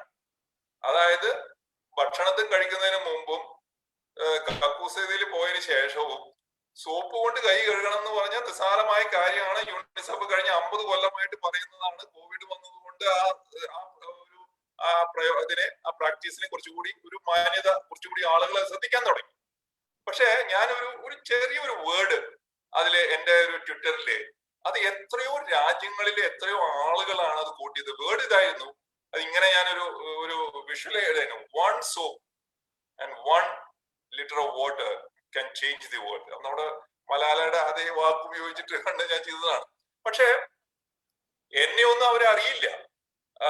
എന്നെ ഫോളോ ചെയ്യുന്നു, ഞാൻ അവരെ ഫോളോ ചെയ്യുന്ന ആളുകളൊന്നും ഇങ്ങനെയുള്ള ആള് ഈ ഛത്തീസ്ഗഡ് എന്ന് പറഞ്ഞ സ്ഥലം തന്നെ അറിയില്ല, ഇന്ത്യ എന്ന് പറഞ്ഞ സ്ഥലം തന്നെ അറിയില്ല. പക്ഷെ അപ്പൊ ഇതേപോലെയുള്ള നമുക്ക് അനന്തമായ സാധ്യതകളാണ്. കാരണം ഇപ്പൊ അവരെ പലർക്കും എന്നെ അറിയാമായിരിക്കും, ഒരു ചെറിയ സൈൻ. അങ്ങനെ നമുക്ക് നെറ്റ്വർക്ക് നമ്മളെ പോസിറ്റീവ് ആസ്പെക്ട് ആണ്. അതിൽ നെഗറ്റീവ് ആസ്പെക്ട് ഏത് കാര്യത്തിനും, പുതിയ കാര്യങ്ങൾക്ക് എപ്പോഴും നെഗറ്റീവ് ആസ്പെക്ട്. സോക്രട്ടീസ് 2000 കൊല്ലങ്ങൾക്ക് മുമ്പ് നമ്മുടെ യുവതലമുറ തലതിരിഞ്ഞതാണ്. അവർ ശരിയാക്കണം എന്ന് 2000 കൊല്ലം. അത് എല്ലാ ജനറേഷനിലും നമ്മൾ ചെറുപ്പക്കാരെ കുറ്റം പറഞ്ഞിട്ടുണ്ട്. ഇപ്പോഴത്തെ ജനറേഷൻ ശരിയല്ല, അല്ലെങ്കിൽ ഇപ്പോഴത്തെ ഓരോ നെറ്റ്വർക്കും അതേ കാര്യങ്ങൾ ശരിയല്ല. പക്ഷെ അത് നമ്മൾ പറഞ്ഞിട്ട് കാര്യമില്ല. കാര്യങ്ങൾ ലോകം മാറിക്കൊണ്ടിരിക്കുകയാണ്. അപ്പൊ നെറ്റ്വർക്കിന്റെയും ഇന്റർനെറ്റിന്റെയും നമുക്ക് പോസിറ്റീവ് കാര്യങ്ങൾ എന്താണ്? ഇനിയിപ്പോ അത് നെഗറ്റീവ് ആണെങ്കിൽ പോലും നമുക്ക് ഒന്നും ചെയ്യാൻ പറ്റില്ല. നമുക്ക് ഒരു ഫ്ലോ ആണ്, ആ ഫ്ലോയ്ക്കൂടെ നമുക്ക് പോകേണ്ടി വരും. അതിനെ നമുക്ക് റെസിസ്റ്റ് ചെയ്യാൻ പറ്റില്ല. അപ്പൊ ഞാൻ നേരത്തെ പറഞ്ഞു, ഇവിടെ നമ്മളിപ്പോ നമ്മുടെ ജോലികൾ കൂടുതലും PSC UPSC അല്ലെങ്കിൽ ടൈംസ് ഓഫ് ഇന്ത്യയിലെ പരസ്യങ്ങളോ ആ കാലമൊക്കെ കഴിഞ്ഞു. അതൊക്കെ മാറാൻ പോവാണ്. അപ്പൊ നമുക്ക് താല്പര്യം ഇല്ലെങ്കിൽ പോലും നമുക്ക് ഈ ഇന്റർനെറ്റിന്റെയും നെറ്റ്വർക്കിന്റെയും അനന്ത സാധ്യതകൾ നമുക്ക് ഉപയോഗിക്കേണ്ടി വരും. അങ്ങനെയാണ് ഞാൻ കാണുന്നത്. അപ്പൊ എന്നെ സംബന്ധിച്ചോളം എന്റെ വർക്കിൽ എനിക്കറിയാം ഇന്റർനെറ്റും നെറ്റ്വർക്കും ഞാനിപ്പോ ഇവിടെ സാധാരണഗതിയില് ഞാൻ ഛത്തീസ്ഗഡിലെ ഏതെങ്കിലും ഒരു ഫംഗ്ഷന് പോയി, അല്ലെങ്കിൽ ഒരു ഗ്രാമത്തിൽ പോയി, ബസ്തറിൽ പോയി, അത് ചിലപ്പോ പേപ്പറിൽ വരും കുറച്ച് പേര്. ഇപ്പോ നമ്മുടെ റീച്ച് എനിക്ക് ഞാൻ അവരോട് പറയാൻ എന്റെ ഒരു അഡ്വക്കസി അല്ലെ എന്തെങ്കിലും ഒരു കാര്യം എനിക്ക് പറയണമെന്നുണ്ടെങ്കിൽ കുട്ടികളുടെ അവകാശങ്ങളെ പറ്റിയിട്ട് അത് എന്ത് ചെയ്യണം എന്നുള്ള എന്റെ റീച്ച്, അത് എന്നെ പറ്റിയിട്ട് മാത്രമല്ല ഞാൻ പറയുന്നത്, എല്ലാവരുടെയും കാര്യം അതാണ്. ആ റീച്ച് ഭയങ്കരമായിട്ട് കൂടി. ഒറ്റ ഇതിലെ 350 കോടി ജനങ്ങളെ നമുക്ക് കോണ്ടാക്ട് ചെയ്യാൻ പറ്റിയില്ലെങ്കിലും നമ്മുടെ കണക്ടിവിറ്റി, എന്റെ കണക്ടിവിറ്റി എനിക്ക് പറയാൻ പറ്റും കഴിഞ്ഞ 6 മാസം കൊണ്ട് അത് ഇരട്ടിയായിട്ടുണ്ട്. മിനിമം അത് ഇരട്ടിയെക്കാട്ടി കൂടുതലായിട്ടുണ്ട്. അപ്പൊ ഇതാണ് നമ്മുടെ കുട്ടികൾക്ക് ചെയ്യാൻ പറ്റുന്നത്. പക്ഷെ ഇത് നേരെ ബാലഗോപാൽ സാർ പറഞ്ഞ പോലെ ഈ നെറ്റ്വർക്കിംഗ് എങ്ങനെ ചെയ്യണം, എങ്ങനെ ഇന്റർനെറ്റില് ചെയ്യണം, എങ്ങനെ CV, ഒരു നല്ല CV, ഞാൻ നിരവധി CV ജോലി അപേക്ഷകൾ കൺസിഡർ ചെയ്യുന്ന ഒരാളാണ്. ഇപ്പൊ സാധാരണഗതിയിൽ ഒരു ജോലിക്ക് എനിക്കൊരു 10, 700, 800 CV കിട്ടും. അത് എഴുതിയിരിക്കുന്നത് കണ്ടു കഴിഞ്ഞാൽ നമുക്ക് സങ്കടം വരും. വളരെയധികം ക്വാളിഫിക്കേഷൻ ഉള്ള ആളുകളാണ്. നമുക്കൊരു CV നോക്കാൻ ജസ്റ്റ് 1 മിനിറ്റ് 30 സെക്കൻഡ് കൊണ്ടാണ് നമ്മളൊരു CV വായിക്കാൻ നമുക്ക് സമയമുള്ളൂ. ആ 30 സെക്കൻഡിനുള്ളിൽ നമ്മളെ അട്രാക്ട് ചെയ്തിട്ടുള്ള ഒരു CV എഴുതാൻ, അല്ലെങ്കിൽ ഒരു ലെറ്റർ എഴുതാൻ എത്ര പേർക്ക് പറയും? അത് നമ്മുടെ സ്കൂളുകളിൽ പഠിപ്പിക്കുന്നുണ്ടോ? ഇതൊക്കെയാണ് നെറ്റ്വർക്ക് ചെയ്യാൻ എന്ത് ചെയ്യണം, എങ്ങനെ ചെയ്യണം, ഇത്തരം കാര്യങ്ങളാണ് ആനന്ദ് എനിക്ക് തോന്നുന്നത് നമ്മുടെ സ്കൂളിൽ ബാലഗോപാല് പറഞ്ഞ പോലെ കൂടുതൽ പഠിപ്പിക്കേണ്ടത്. ഇത് നെറ്റ്വർക്ക് ഒരു കമ്പൽസറി ലൈഫ് സ്കില്ലായിട്ട് മാറിയിരിക്കുകയാണ്. അതുപോലെ കമ്മ്യൂണിക്കേഷൻ, നേരത്തെ ഞാൻ പറഞ്ഞ പോലെ കമ്മ്യൂണിക്കേഷൻ. Thank you sir. വളരെ ഇൻട്രസ്റ്റിംഗ് ആയിട്ട് ചർച്ച പോവുകയാണ്. സാർ പറഞ്ഞ പോലെ നെറ്റ്വർക്കിങ്ങിന് നമ്മൾ യൂസ് ചെയ്യുന്ന ടൂൾ അല്ല, നമ്മുടെ ആറ്റിറ്റ്യൂഡാണ്. ഇപ്പം പറഞ്ഞു കേട്ടിട്ടുള്ളത് അമേരിക്കയില് കോർപ്പറേറ്റ് വേൾഡില് നെറ്റ്വർക്കിങ്ങിന് ഏറ്റവും ഇഫക്റ്റീവ് ആയിട്ട് യൂസ് ചെയ്യുന്നത് ഗോൾഫ് എന്ന സ്പോർട്സ് ആണ്. നെറ്റ്വർക്കിംഗിൽ സ്പോർട്സ് നമ്മുടെ മത്സരത്തിനും അപ്പുറം ആ സ്പോർട്സിനെ അവർ ഉപയോഗിക്കുന്ന നെറ്റ്വർക്കിംഗിലേക്കാണ്. അപ്പൊ നമ്മളെങ്ങനെ നെറ്റ്വർക്കിംഗിന്റെ വിവിധ തലങ്ങളിലേക്ക് ചർച്ച മുന്നോട്ട് പോകണം. പക്ഷെ നമുക്കിപ്പോൾ സമയം ഇല്ലാത്തതുകൊണ്ട് നമുക്ക് ഒരുപാട് ചോദ്യങ്ങൾ വരുന്നുണ്ട്. ചോദ്യങ്ങൾ ക്വസ്റ്റ്യൻ ആൻസർ സെഷനിലേക്ക് നീങ്ങേണ്ട സമയമായിരിക്കുകയാണ്. ചോദ്യങ്ങൾ കോർഡിനേറ്റ് ചെയ്യാനായിട്ട് MPTയുടെ CEO സെയ്ഫിനെ ഞാൻ ക്ഷണിക്കുകയാണ്. Over to you Saif. Thank you so much. എനിക്ക് തോന്നുന്നത് വളരെ പ്രധാനപ്പെട്ട, നേരത്തെ പറഞ്ഞ പോലെ തന്നെ വിഷയങ്ങളിലൂടെ നമ്മുടെ എല്ലാവരും, കുട്ടികളും യുവജനങ്ങളും എല്ലാവരും അറിഞ്ഞിരിക്കേണ്ട വളരെ ക്രിയാത്മകമായിട്ടുള്ള ഒരു ചർച്ചയാണ് നടന്നുകൊണ്ടിരിക്കുന്നത്. ചോദ്യങ്ങൾ നിരവധി വന്നിട്ടുണ്ട്. ഞങ്ങൾക്ക് നേരത്തെ എഴുതി കിട്ടിയ ചോദ്യങ്ങളുണ്ട്. സൂമിൽ ഒരുപാട് ചോദ്യങ്ങൾ വന്നിട്ടുണ്ട്. ഫേസ്ബുക്കിൽ ഒരുപാട് ചോദ്യങ്ങൾ വന്നിട്ടുണ്ട്. നമുക്ക് എല്ലാം എടുക്കാൻ സമയം കിട്ടില്ല. പക്ഷെ തീർച്ചയായിട്ടും ഈ വരുന്ന ചോദ്യങ്ങൾ ഞങ്ങൾ കൊളേറ്റ് ചെയ്യുന്നുണ്ട്. നമുക്ക് തിരിച്ച് അത് വേറൊരു മീഡിയത്തിലൂടെ നമുക്ക് എത്താൻ വേണ്ടി പറ്റുമെന്നുള്ളത് ഞങ്ങൾ ശ്രമിക്കുന്നതാണ്.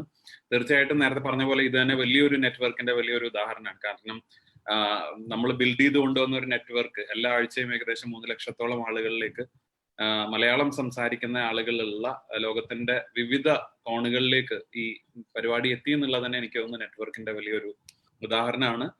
കുറച്ച് ചോദ്യങ്ങൾ കിട്ടിയിട്ടുള്ളതിൽ 1-2 ചോദ്യങ്ങൾ നമ്മൾ സെലക്ട് ചെയ്തിട്ടുള്ളത്. ഒന്ന് ബാലഗോപാൽ സാറിനോടാണ്. ബാലഗോപാൽ സാറ് ചോദ്യം ഇതാണ്: സാർ IAS-ൽ നിന്ന് രാജിവെച്ചുകൊണ്ടാണ് ഒരു സംരംഭകനായിട്ട് സാറ് തുടങ്ങിയത്.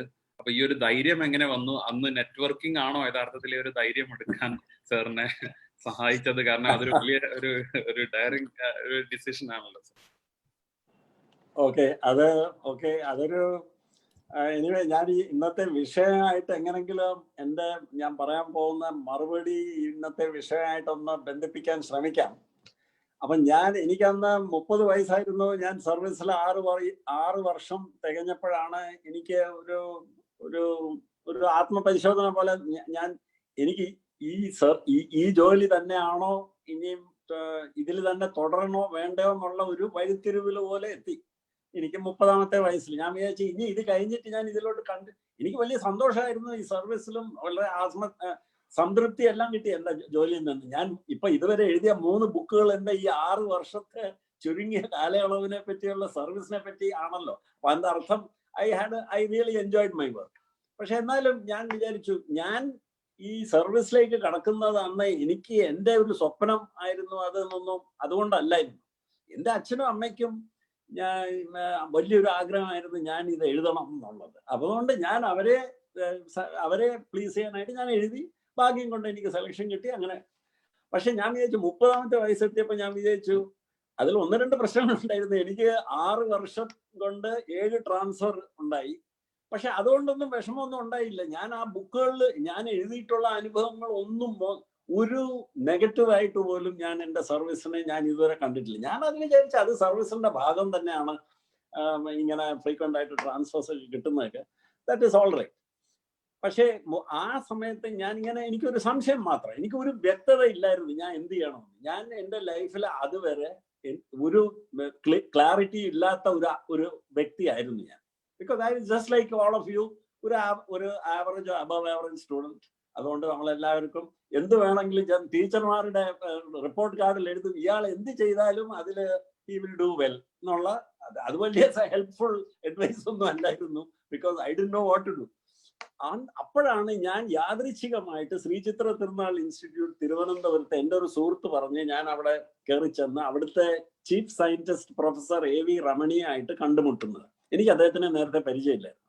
ഞാൻ കയറി ചെന്ന് അദ്ദേഹമായിട്ട് 1 മണിക്കൂർ കൂടിക്കാഴ്ച കഴിഞ്ഞിട്ട് ഇറങ്ങി വന്ന ബാലഗോപാലും കയറി ചെന്ന ബാലഗോപാലും 2 കംപ്ലീറ്റ്ലി 2 ഡിഫറെന്റ് ഇൻഡിവിജ്വൽസ് ആയിരുന്നു. അത് ചിലർക്ക് ഭാഗ്യമുണ്ടെങ്കിൽ നമുക്ക് ഇങ്ങനത്തെ ഉള്ള ഇംഗ്ലീഷിൽ ഒരു വാക്കുണ്ട് എപ്പിഫനി എന്ന് പറയും. അത് മലയാളത്തിൽ എന്താന്ന് പറയുന്നത് ജീവിതം തന്നെ ഇളകി മറിക്കുന്ന ഒരു സംഭവം, ഒരു മീറ്റിംഗ്, ഒരു കൂടിക്കാഴ്ച അത് തന്നെ ആയിരുന്നു. അപ്പം അതുവരെ ഒരു ലൈഫിൽ ഒരു പർപ്പസ് ഇല്ലാത്തൊരു വ്യക്തി ഞാൻ ഇറങ്ങി വന്നപ്പോൾ എനിക്ക് അതിലൊരു ക്ലാരിറ്റിയും ഞാൻ മെഡിക്കൽ ഡിവൈസസ് ടെക്നോളജിയിൽ ഒരു പയനിയർ ആകാൻ എനിക്ക് അതിനുള്ള ഒരു സാധ്യതകളുണ്ട്, അതിന്റെ പ്രസക്തി, ഇന്ത്യക്ക് അതിനുള്ള ആവശ്യം. അപ്പൊ ഞാനൊന്നും ഒരു ബിസിനസ് തുടങ്ങാൻ പോകുന്നോ അതുകൊണ്ട് ഒരുപാട് പൈസ ഉണ്ടാക്കുമെന്നൊന്നും അങ്ങനൊന്നും അല്ല ആലോചിച്ചില്ല. ഇത് വളരെ രസകരമായിട്ടുള്ള ഒരു സംരംഭം ആയിരിക്കുമെന്നുള്ള മാത്രം ഉള്ള ഒരു ഐഡിയ. അപ്പം അതായിരുന്നു that was the big thing which happen to be. അതുകൊണ്ടാണ് ഐ ലെഫ്റ്റ് ദി സർവീസ്. അല്ലെങ്കിൽ ഇത്രയും പവർഫുൾ ആയിട്ടുള്ള ഒരു സെൻസ് ഓഫ് പർപ്പസ് പോലത്തെ ഒരു ഐഡിയ ഇല്ലായിരുന്നെങ്കിൽ I'm sure I would never have resign from the service. അപ്പൊ ഞാൻ നോക്കുന്നത് ഇത് തന്നെ. എനിക്ക് തോന്നുന്നു ഇപ്പം when I listen to job, അദ്ദേഹത്തിന്റെ കൂട്ട് ഇതുപോലത്തെ ഇന്റർനാഷണൽ സംഘടനകൾ എത്രയോ പേര് are working, and I am sure many of them are also working hard, many of them will be very committed. പക്ഷേ why he is doing so well in his job is because it is not a job for him.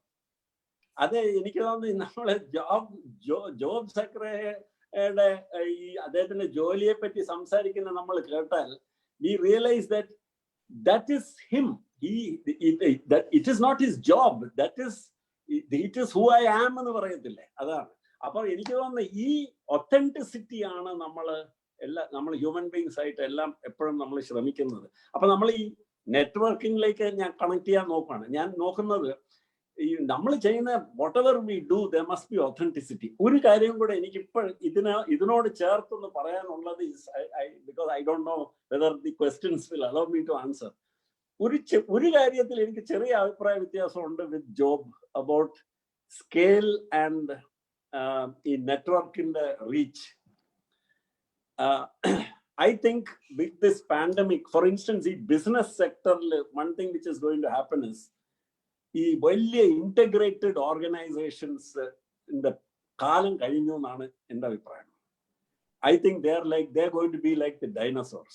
The large integrated global organizations are അവരുടെ കാലം കഴിഞ്ഞു എന്നുള്ള വിശ്വാസമുള്ള ഒരാളാണ് ഞാൻ.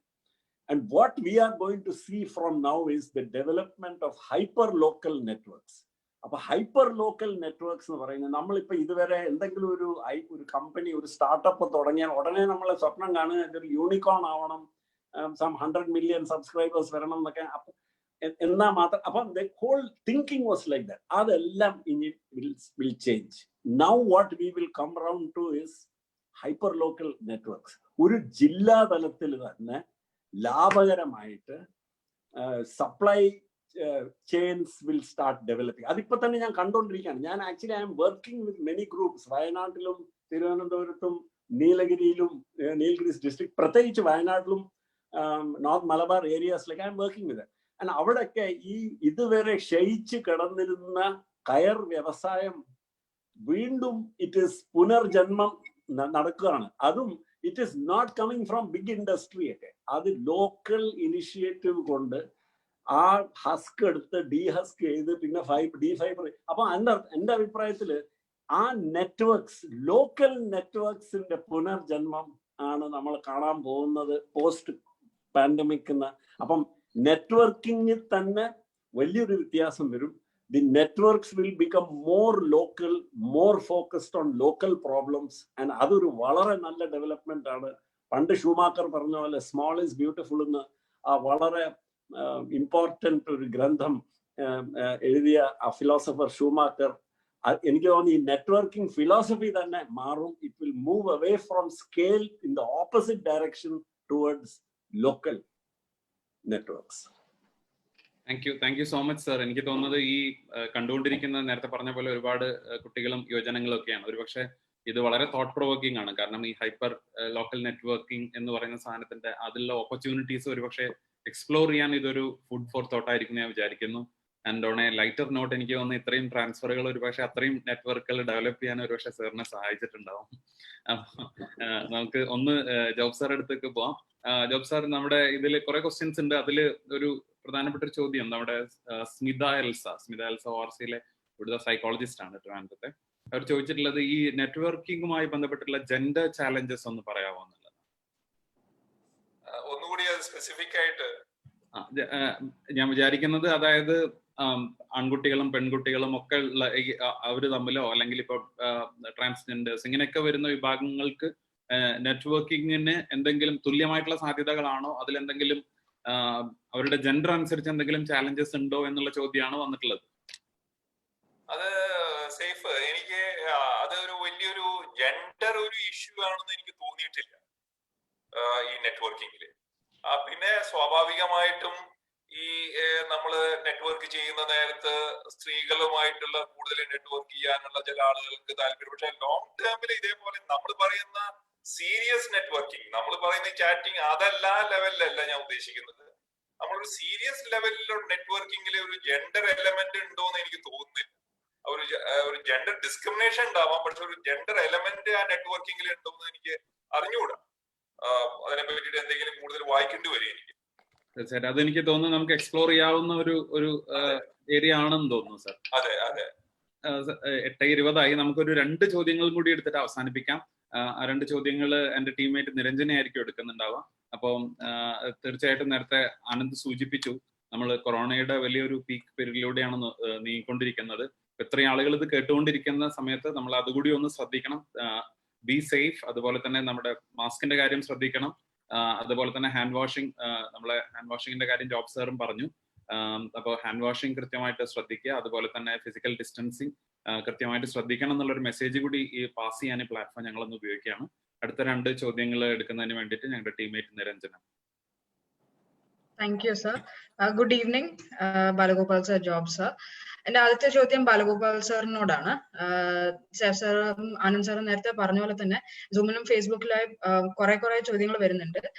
അതില് സൂമില് Shamsu MS ചോദിച്ചൊരു ചോദ്യവും ഫേസ്ബുക്കിൽ രാജശ്രീ പ്രവീൺ ചോദിച്ചൊരു ചോദ്യം കൂടെ ഞാൻ ചേർത്ത് ബാലഗോപാൽ സാറിന് പ്രസന്റ് ചെയ്യാണ്. ഷംസു പറഞ്ഞിരിക്കുന്നത് ഇന്നത്തെ കുട്ടികള് ഡിജിറ്റൽ സോഷ്യൽ മീഡിയയിലും ഡിജിറ്റൽ പ്ലാറ്റ്ഫോംസിലും വളരെ ആക്റ്റീവ് ആയിരിക്കും. നമ്മുടെ സൂം പോസ്പോസിന്റെ കമന്റ് സെക്ഷൻ എടുത്താൽ തന്നെ നമുക്ക് കാണാൻ പറ്റും കുറെ നെറ്റ്വർക്കിംഗ് നടക്കുന്നുണ്ട്. എന്നാലും അവരൊരു ഇന്റർപേഴ്സണൽ സെറ്റപ്പിൽ വരുമ്പോൾ, ഒരു സോഷ്യൽ ഗ്യാതറിംഗിൽ വരുമ്പോൾ അവരുടെ കമ്മ്യൂണിക്കേഷൻ സ്കിൽസ് അത്ര സ്ട്രോങ് അല്ല. ഈ ഒരു സാഹചര്യത്തിൽ സാറിന് ഓഫർ ചെയ്യാനുള്ള ടിപ്സ് എന്തൊക്കെയാണ്? രാജശ്രീ പ്രവീൺ ചോദിച്ചിരിക്കുന്നത്, ഇന്റർനെറ്റിന് മുൻപുള്ള കാലത്തായിരുന്നു സാറ് ഏറ്റവും കൂടുതൽ നെറ്റ്വർക്കിംഗ് ഒക്കെ ചെയ്തിരുന്നത്, മണിപ്പൂരിലും കേരളത്തിലും പിന്നെ ഓൾ ഓവർ ഇന്ത്യയും. അപ്പം സാറിന്റെ അന്നത്തെ അനുഭവം വെച്ചിട്ട് ഇന്നത്തെ കുട്ടികൾക്കും യുവാക്കൾക്കും എല്ലാവർക്കും കൊടുക്കാനുള്ള ടിപ്സ് എന്തൊക്കെയാണ്? Thank you Niranjana. സോഷ്യൽ മീഡിയയുടെ കാര്യത്തിൽ വളരെ കോഷ്യസ് ആയിട്ടുള്ള ഒരു വ്യക്തിയാണ് ഞാൻ. സോഷ്യൽ മീഡിയയുടെ enormous power in terms of horizontal reach, ഈ ഹോറിസോണ്ടലി സ്പ്രെഡ് ചെയ്യാനായിട്ടുള്ള ഇൻസ്റ്റന്റ്ലി ഒരു ഫ്രിക്ഷനും ഇല്ലാതെ ഇൻസ്റ്റന്റ്ലി മെസ്സേജിങ് സ്പ്രെഡ് ചെയ്യാനായിട്ടുള്ള കഴിവ് ഒരു it's A very impressive, very interesting and very dangerous technology. But like all technology, you may have to find how to use it. But technology all through history has been adine niyantranangalum adine chala boundaries okke varakkendakke valare avashyamund. അപ്പം for instance ഉദാഹരണം എടുത്താൽ, if you take news, ഇന്നത്തെ social media as a source of ന്യൂസിന്റെ the biggest problem എന്താണ്? It is uncurated information. ഒരു എഡിറ്റിങ്ങും ഒരു ക്യൂറേഷനും ഇല്ലാത്ത, ഒരു വാലിഡേഷനും ഒന്നും ഇല്ലാത്ത information is available to be distributed without friction to anybody. ഇങ്ങനത്തെ ഉള്ള ഒരു പ്രതിഭാസം ഇതുവരെ ചരിത്രത്തിൽ ഉണ്ടായിട്ടില്ല. അപ്പം അതിൻ്റെ എല്ലാ ഭവിഷ്യത്തുകളും നമ്മളിപ്പോൾ അനുഭവിച്ചുകൊണ്ടിരിക്കുകയാണ്. അപ്പൊ അതിന്റെ ഗുണവും അതിന്റെ ദോഷവും കൂടെ രണ്ടും കൂടെ ത്രാസിൽ വെച്ചാൽ ഇന്നത്തെ കാലത്ത് I think it would be a very brave person who can say that the benefits outweigh the dangers. ആ സ്റ്റേജിൽ എവിഡൻസ് എത്തിയിട്ടില്ല നമുക്ക് ഇന്നും. നമ്മൾ ആ പരീക്ഷണ I'm very sorry to interrupt. Sir.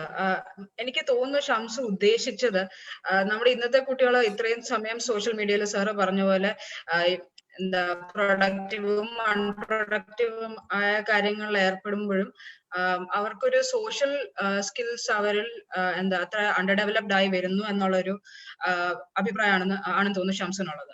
അത് അങ്ങനത്തെ ഇഷ്യൂസ് ഒന്ന് സോൾവ് ചെയ്യാൻ എന്തായിരിക്കും കുട്ടികൾ ചെയ്യേണ്ടത്? സാറിനെ പോലെ ഒരാൾക്ക് ഇന്റർപേഴ്സണൽ റിലേഷൻഷിപ്സിൽ കൂടെ വളരെ സ്ട്രോങ് ആയിട്ടുള്ള ഒരു നെറ്റ്വർക്ക് ഉണ്ടാവുമല്ലോ.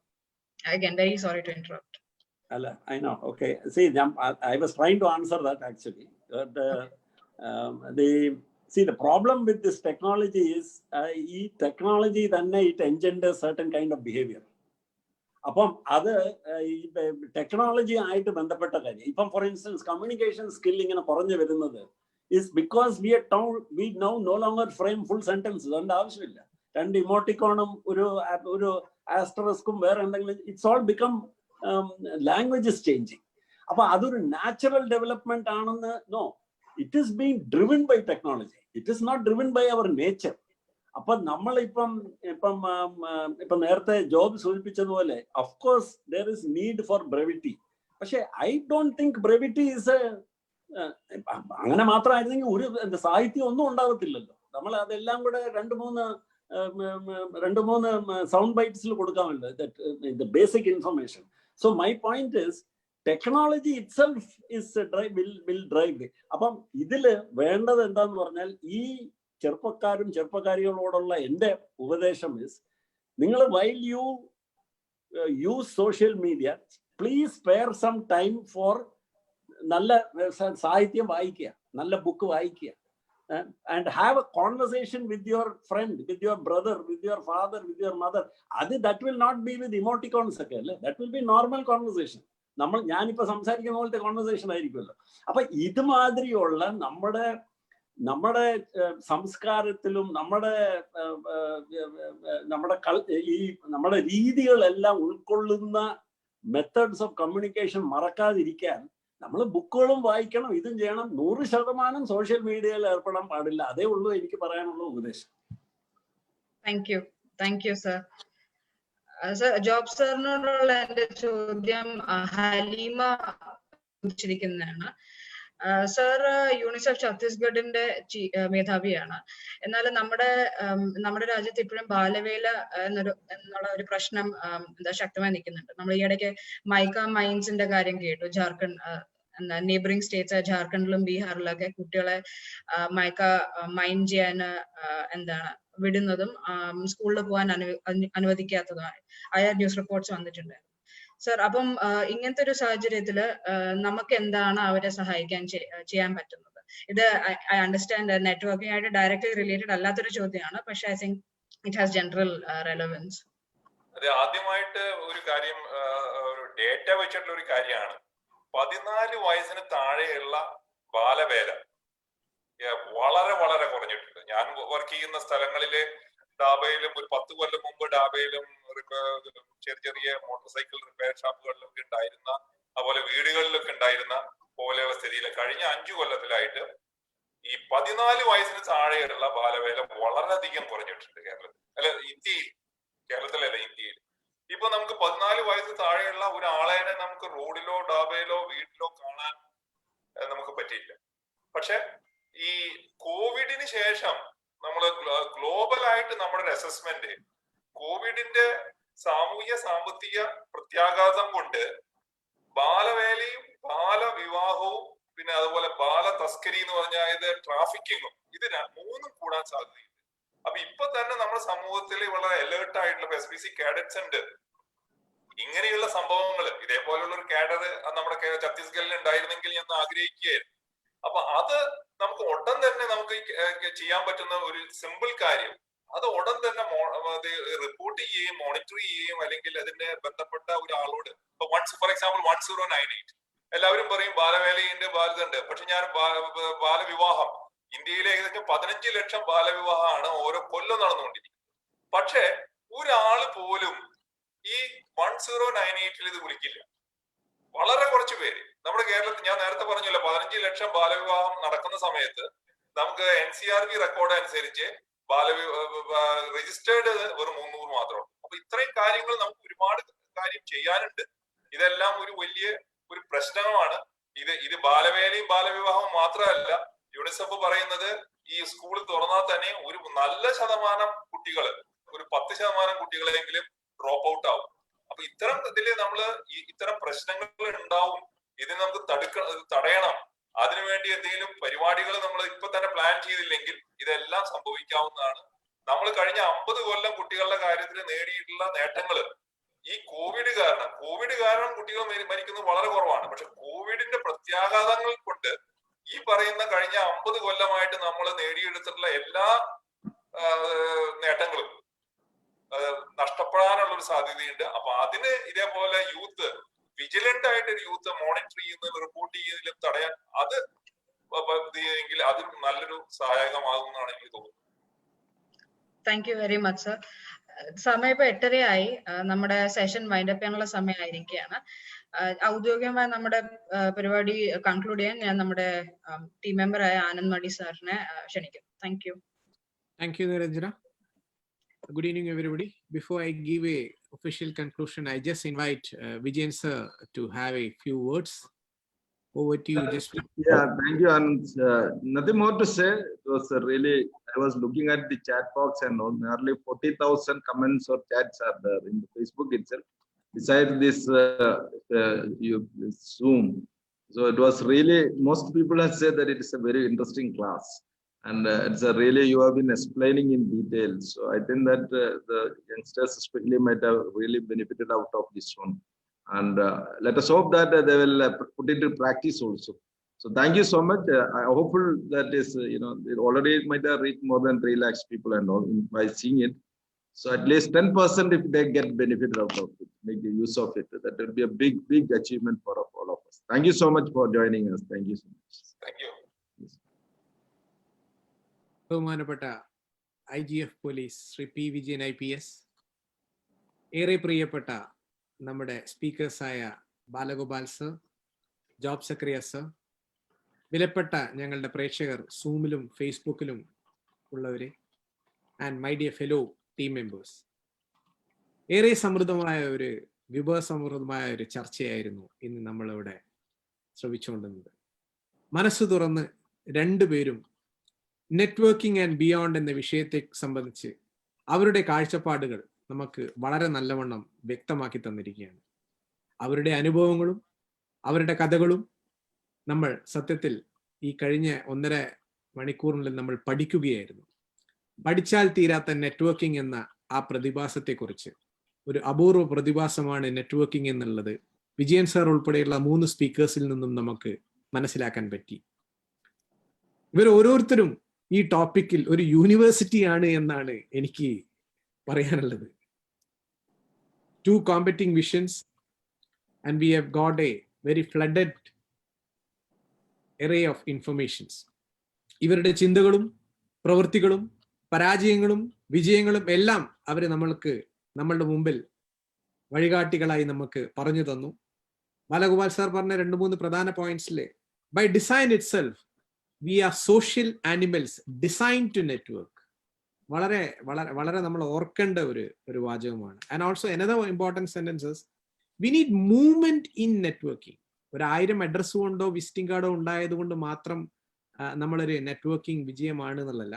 We need to have circulation in networking. That's a very very very valuable point. And Job Zacharia sir ഒരു 5-6 വിശദമായിട്ടുള്ള പോയിന്റ്സ് പറഞ്ഞ് അതിൽ ഞാൻ എലാബറേറ്റ് ചെയ്യുന്നില്ല. ബട്ട് സാറ് പറഞ്ഞതിലും ഉള്ള ഒരു പ്രധാനപ്പെട്ട point, networking is give and take. That is a very important sentence what we all have to keep in mind. ഒരു സംരംഭകത്വം തുടങ്ങുന്ന ഒരു വ്യക്തിക്ക് നെറ്റ്വർക്കിംഗ് എന്നുള്ള ക്വാളിറ്റിയാണ് ഏറ്റവും അതിപ്രധാനമായിട്ട് വേണ്ടത് എന്നുള്ളതാണ് ഇന്ന് ഈ ചർച്ചയിൽ പങ്കെടുത്തിട്ടുള്ള ഒരു സംരംഭകന് എടുക്കാൻ പറ്റുന്ന ഏറ്റവും പ്രധാനപ്പെട്ട പോയിന്റ് എന്ന് ഞാൻ പറയുന്നു. അതിൽ ജോബ് സാർ പറഞ്ഞ വേറൊരു പോയിന്റ് അതിൻ്റെ അകത്ത് ഞാൻ വീണ്ടും എടുത്തു പറയുന്നു. Networking should not be by any methods of hook and crook. That is a point to be remembered. ഒരു MBA ക്ലാസ്സിൽ നിന്നും കിട്ടാത്ത ഒരുപാട് അറിവുകൾ ഇന്ന് നമുക്ക് ഇവിടെ കിട്ടി. വിജയൻ സാർ പറഞ്ഞ മറ്റൊരു point, become a connector and reconnect, keep on reconnecting. ചുരുക്കത്തിൽ ഒരു വ്യക്തിയെ കൊണ്ട് ഒരു ജോലി ചെയ്യിപ്പിക്കണമെങ്കിൽ ഒരു മുൻകാല നെറ്റ്വർക്കിങ്ങിൽ കൂടെ അദ്ദേഹത്തെ കൊണ്ട് ഒരു റൈറ്റ് പേഴ്സണിനെ കൊണ്ട് റൈറ്റ് സിറ്റുവേഷനിൽ എങ്ങനെ പ്രവർത്തിപ്പിക്കണം എന്നുള്ളതും കൂടെ നെറ്റ്വർക്കിംഗ് നമുക്ക് സഹായകമാകുന്നു. നെറ്റ്വർക്കിങ്ങിന് വേണ്ട ഏറ്റവും പ്രധാനപ്പെട്ട ഒരു കാര്യം നല്ല ബന്ധങ്ങൾ സൂക്ഷിക്കുക. We have to build relationships. അതിലൂടെ സൗഹൃദവും സഹായവും സ്വാധീനവും നമ്മൾ നേടിയെടുത്ത് ആ അനുഭവ സമ്പത്തിലൂടെ we have to have self esteem and above all we have to develop credibility. അതാണ് നെറ്റ്വർക്കിംഗ്. അത് നമ്മുടെ വളർച്ചയുടെ ഭാഗമാക്കിയെടുക്കുക. Thank you, Vijay sir, for all this many important points, apart from all others. ബിസിനസ്സിലാണെങ്കിലും വ്യക്തി ജീവിതത്തിലാണെങ്കിലും ഒരുപക്ഷെ നെറ്റ്വർക്കിംഗിലെ അനുഭവ സമ്പത്ത് കൊണ്ട് നമുക്ക് ഒരുപാട് വിഷയങ്ങൾ തരണം ചെയ്യാൻ പറ്റും എന്നുള്ളത് ഇന്ന് 2 സ്പീക്കേഴ്സ് നമുക്ക് മാറി മാറി അവരുടെ അനുഭവ സമ്പത്ത് നമുക്ക് പറഞ്ഞു തന്നു. To the audience, through networking സാധ്യതകളും വെല്ലുവിളികളും പഠിച്ചു വേണം നമ്മൾ ഒരു പദ്ധതി തയ്യാറാക്കാൻ എന്നുള്ളതാണ് ഇന്നത്തെ മറ്റൊരു പഠനം. And you should be aware of the dos and dawns of networking. ഉന്നത സ്ഥാനങ്ങളിലിരുന്ന ഈ 2 സ്പീക്കേഴ്സിന്റെയും നമ്മുടെ വിജയൻ സാറിന്റെയും അനുഭവ പരിചയവും ശേഷിയും അവരുടെ അനുഭവ സമ്പത്തും ഉപയോഗിച്ച് നമ്മൾ നാളെ മുതൽ തന്നെ വേറിട്ടൊരു രീതിയിൽ നെറ്റ്വർക്കിംഗ് ആൻഡ് ബിയോണ്ട് എന്നുള്ള ഇന്നത്തെ ഈ ചർച്ചയുടെ പോയിന്റ്സ് ഉൾക്കൊണ്ട് നമുക്ക് മുന്നോട്ട് പോകാം. 3 പേരും അവരുടെ അനുഭവങ്ങളും മനോഹരമായ ജീവിതത്തിന്റെ വിജയങ്ങളും സ്വല്പം ചില പരാജയങ്ങളും കഥകളും ജീവിത പരീക്ഷണങ്ങളും എല്ലാം നമുക്ക് ഇവിടെ വളരെ വ്യക്തമായി വളരെ വ്യക്തതയോടുകൂടെ നമ്മളുമായിട്ട് പങ്കുവെച്ചു. ഡിയർ സ്പീക്കേഴ്സ്, നിങ്ങളുടെ ഓരോ വാക്കും mission better tomorrow and the audience take it as in a very happy note. To the audience I wish to say, ജയിക്കാൻ വേണ്ടി സാധ്യതകളുടെ എല്ലാ വശങ്ങളും നിങ്ങൾ തേടുമ്പോൾ നെറ്റ്വർക്കിംഗ് ആൻഡ് ബിയോണ്ട് എന്ന ഇന്നത്തെ ഫ്രൈഡേ ടോക്ക് സീരീസ് നിങ്ങൾക്ക് അനുഭവ സമ്പത്തിന്റെ ഒരു മുതൽക്കൂട്ടാകട്ടെ എന്ന് ഞാൻ പ്രാർത്ഥിക്കുന്നു. മാറിയ ലോകത്ത് മാറിയ ചിന്തകളോടെ നിങ്ങൾ മുന്നേറൂ നെറ്റ്വർക്കിംഗ് ആൻഡ് ബിയോണ്ടിലൂടെ. Dear speakers, it was indeed amazing to have both of you here and to know about നിങ്ങളുടെ visions, your words, your thoughts from your inspiring minds on this topic. And we thank you for the wonderful thought sharing process what you have shared with us. Mission Better Tomorrow thanks both of you for the time taken and appreciate you for the valuable guidance and words.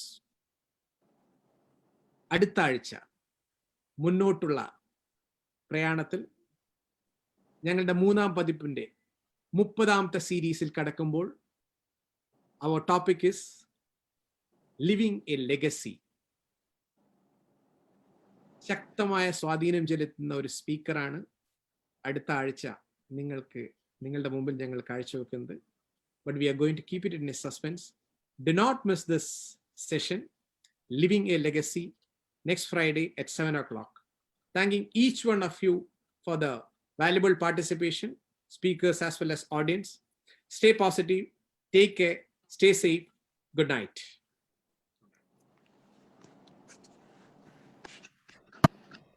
जनगण मन अधिनायक जय हे भारत भाग्य विधाता पंजाब सिंध गुजरात मराठा द्राविड उत्कल बंगा विंध्य हिमाचल यमुना गंगा उच्चल जलधि तरंगा तव शुभ नामे जागे तव शुभ आशीष मांगे गाहे तव जय गाथा जन गण मंगलदायक जय हे भारत भाग्य विधाता जय हे जय हे जय हे जय जय जय जय हे।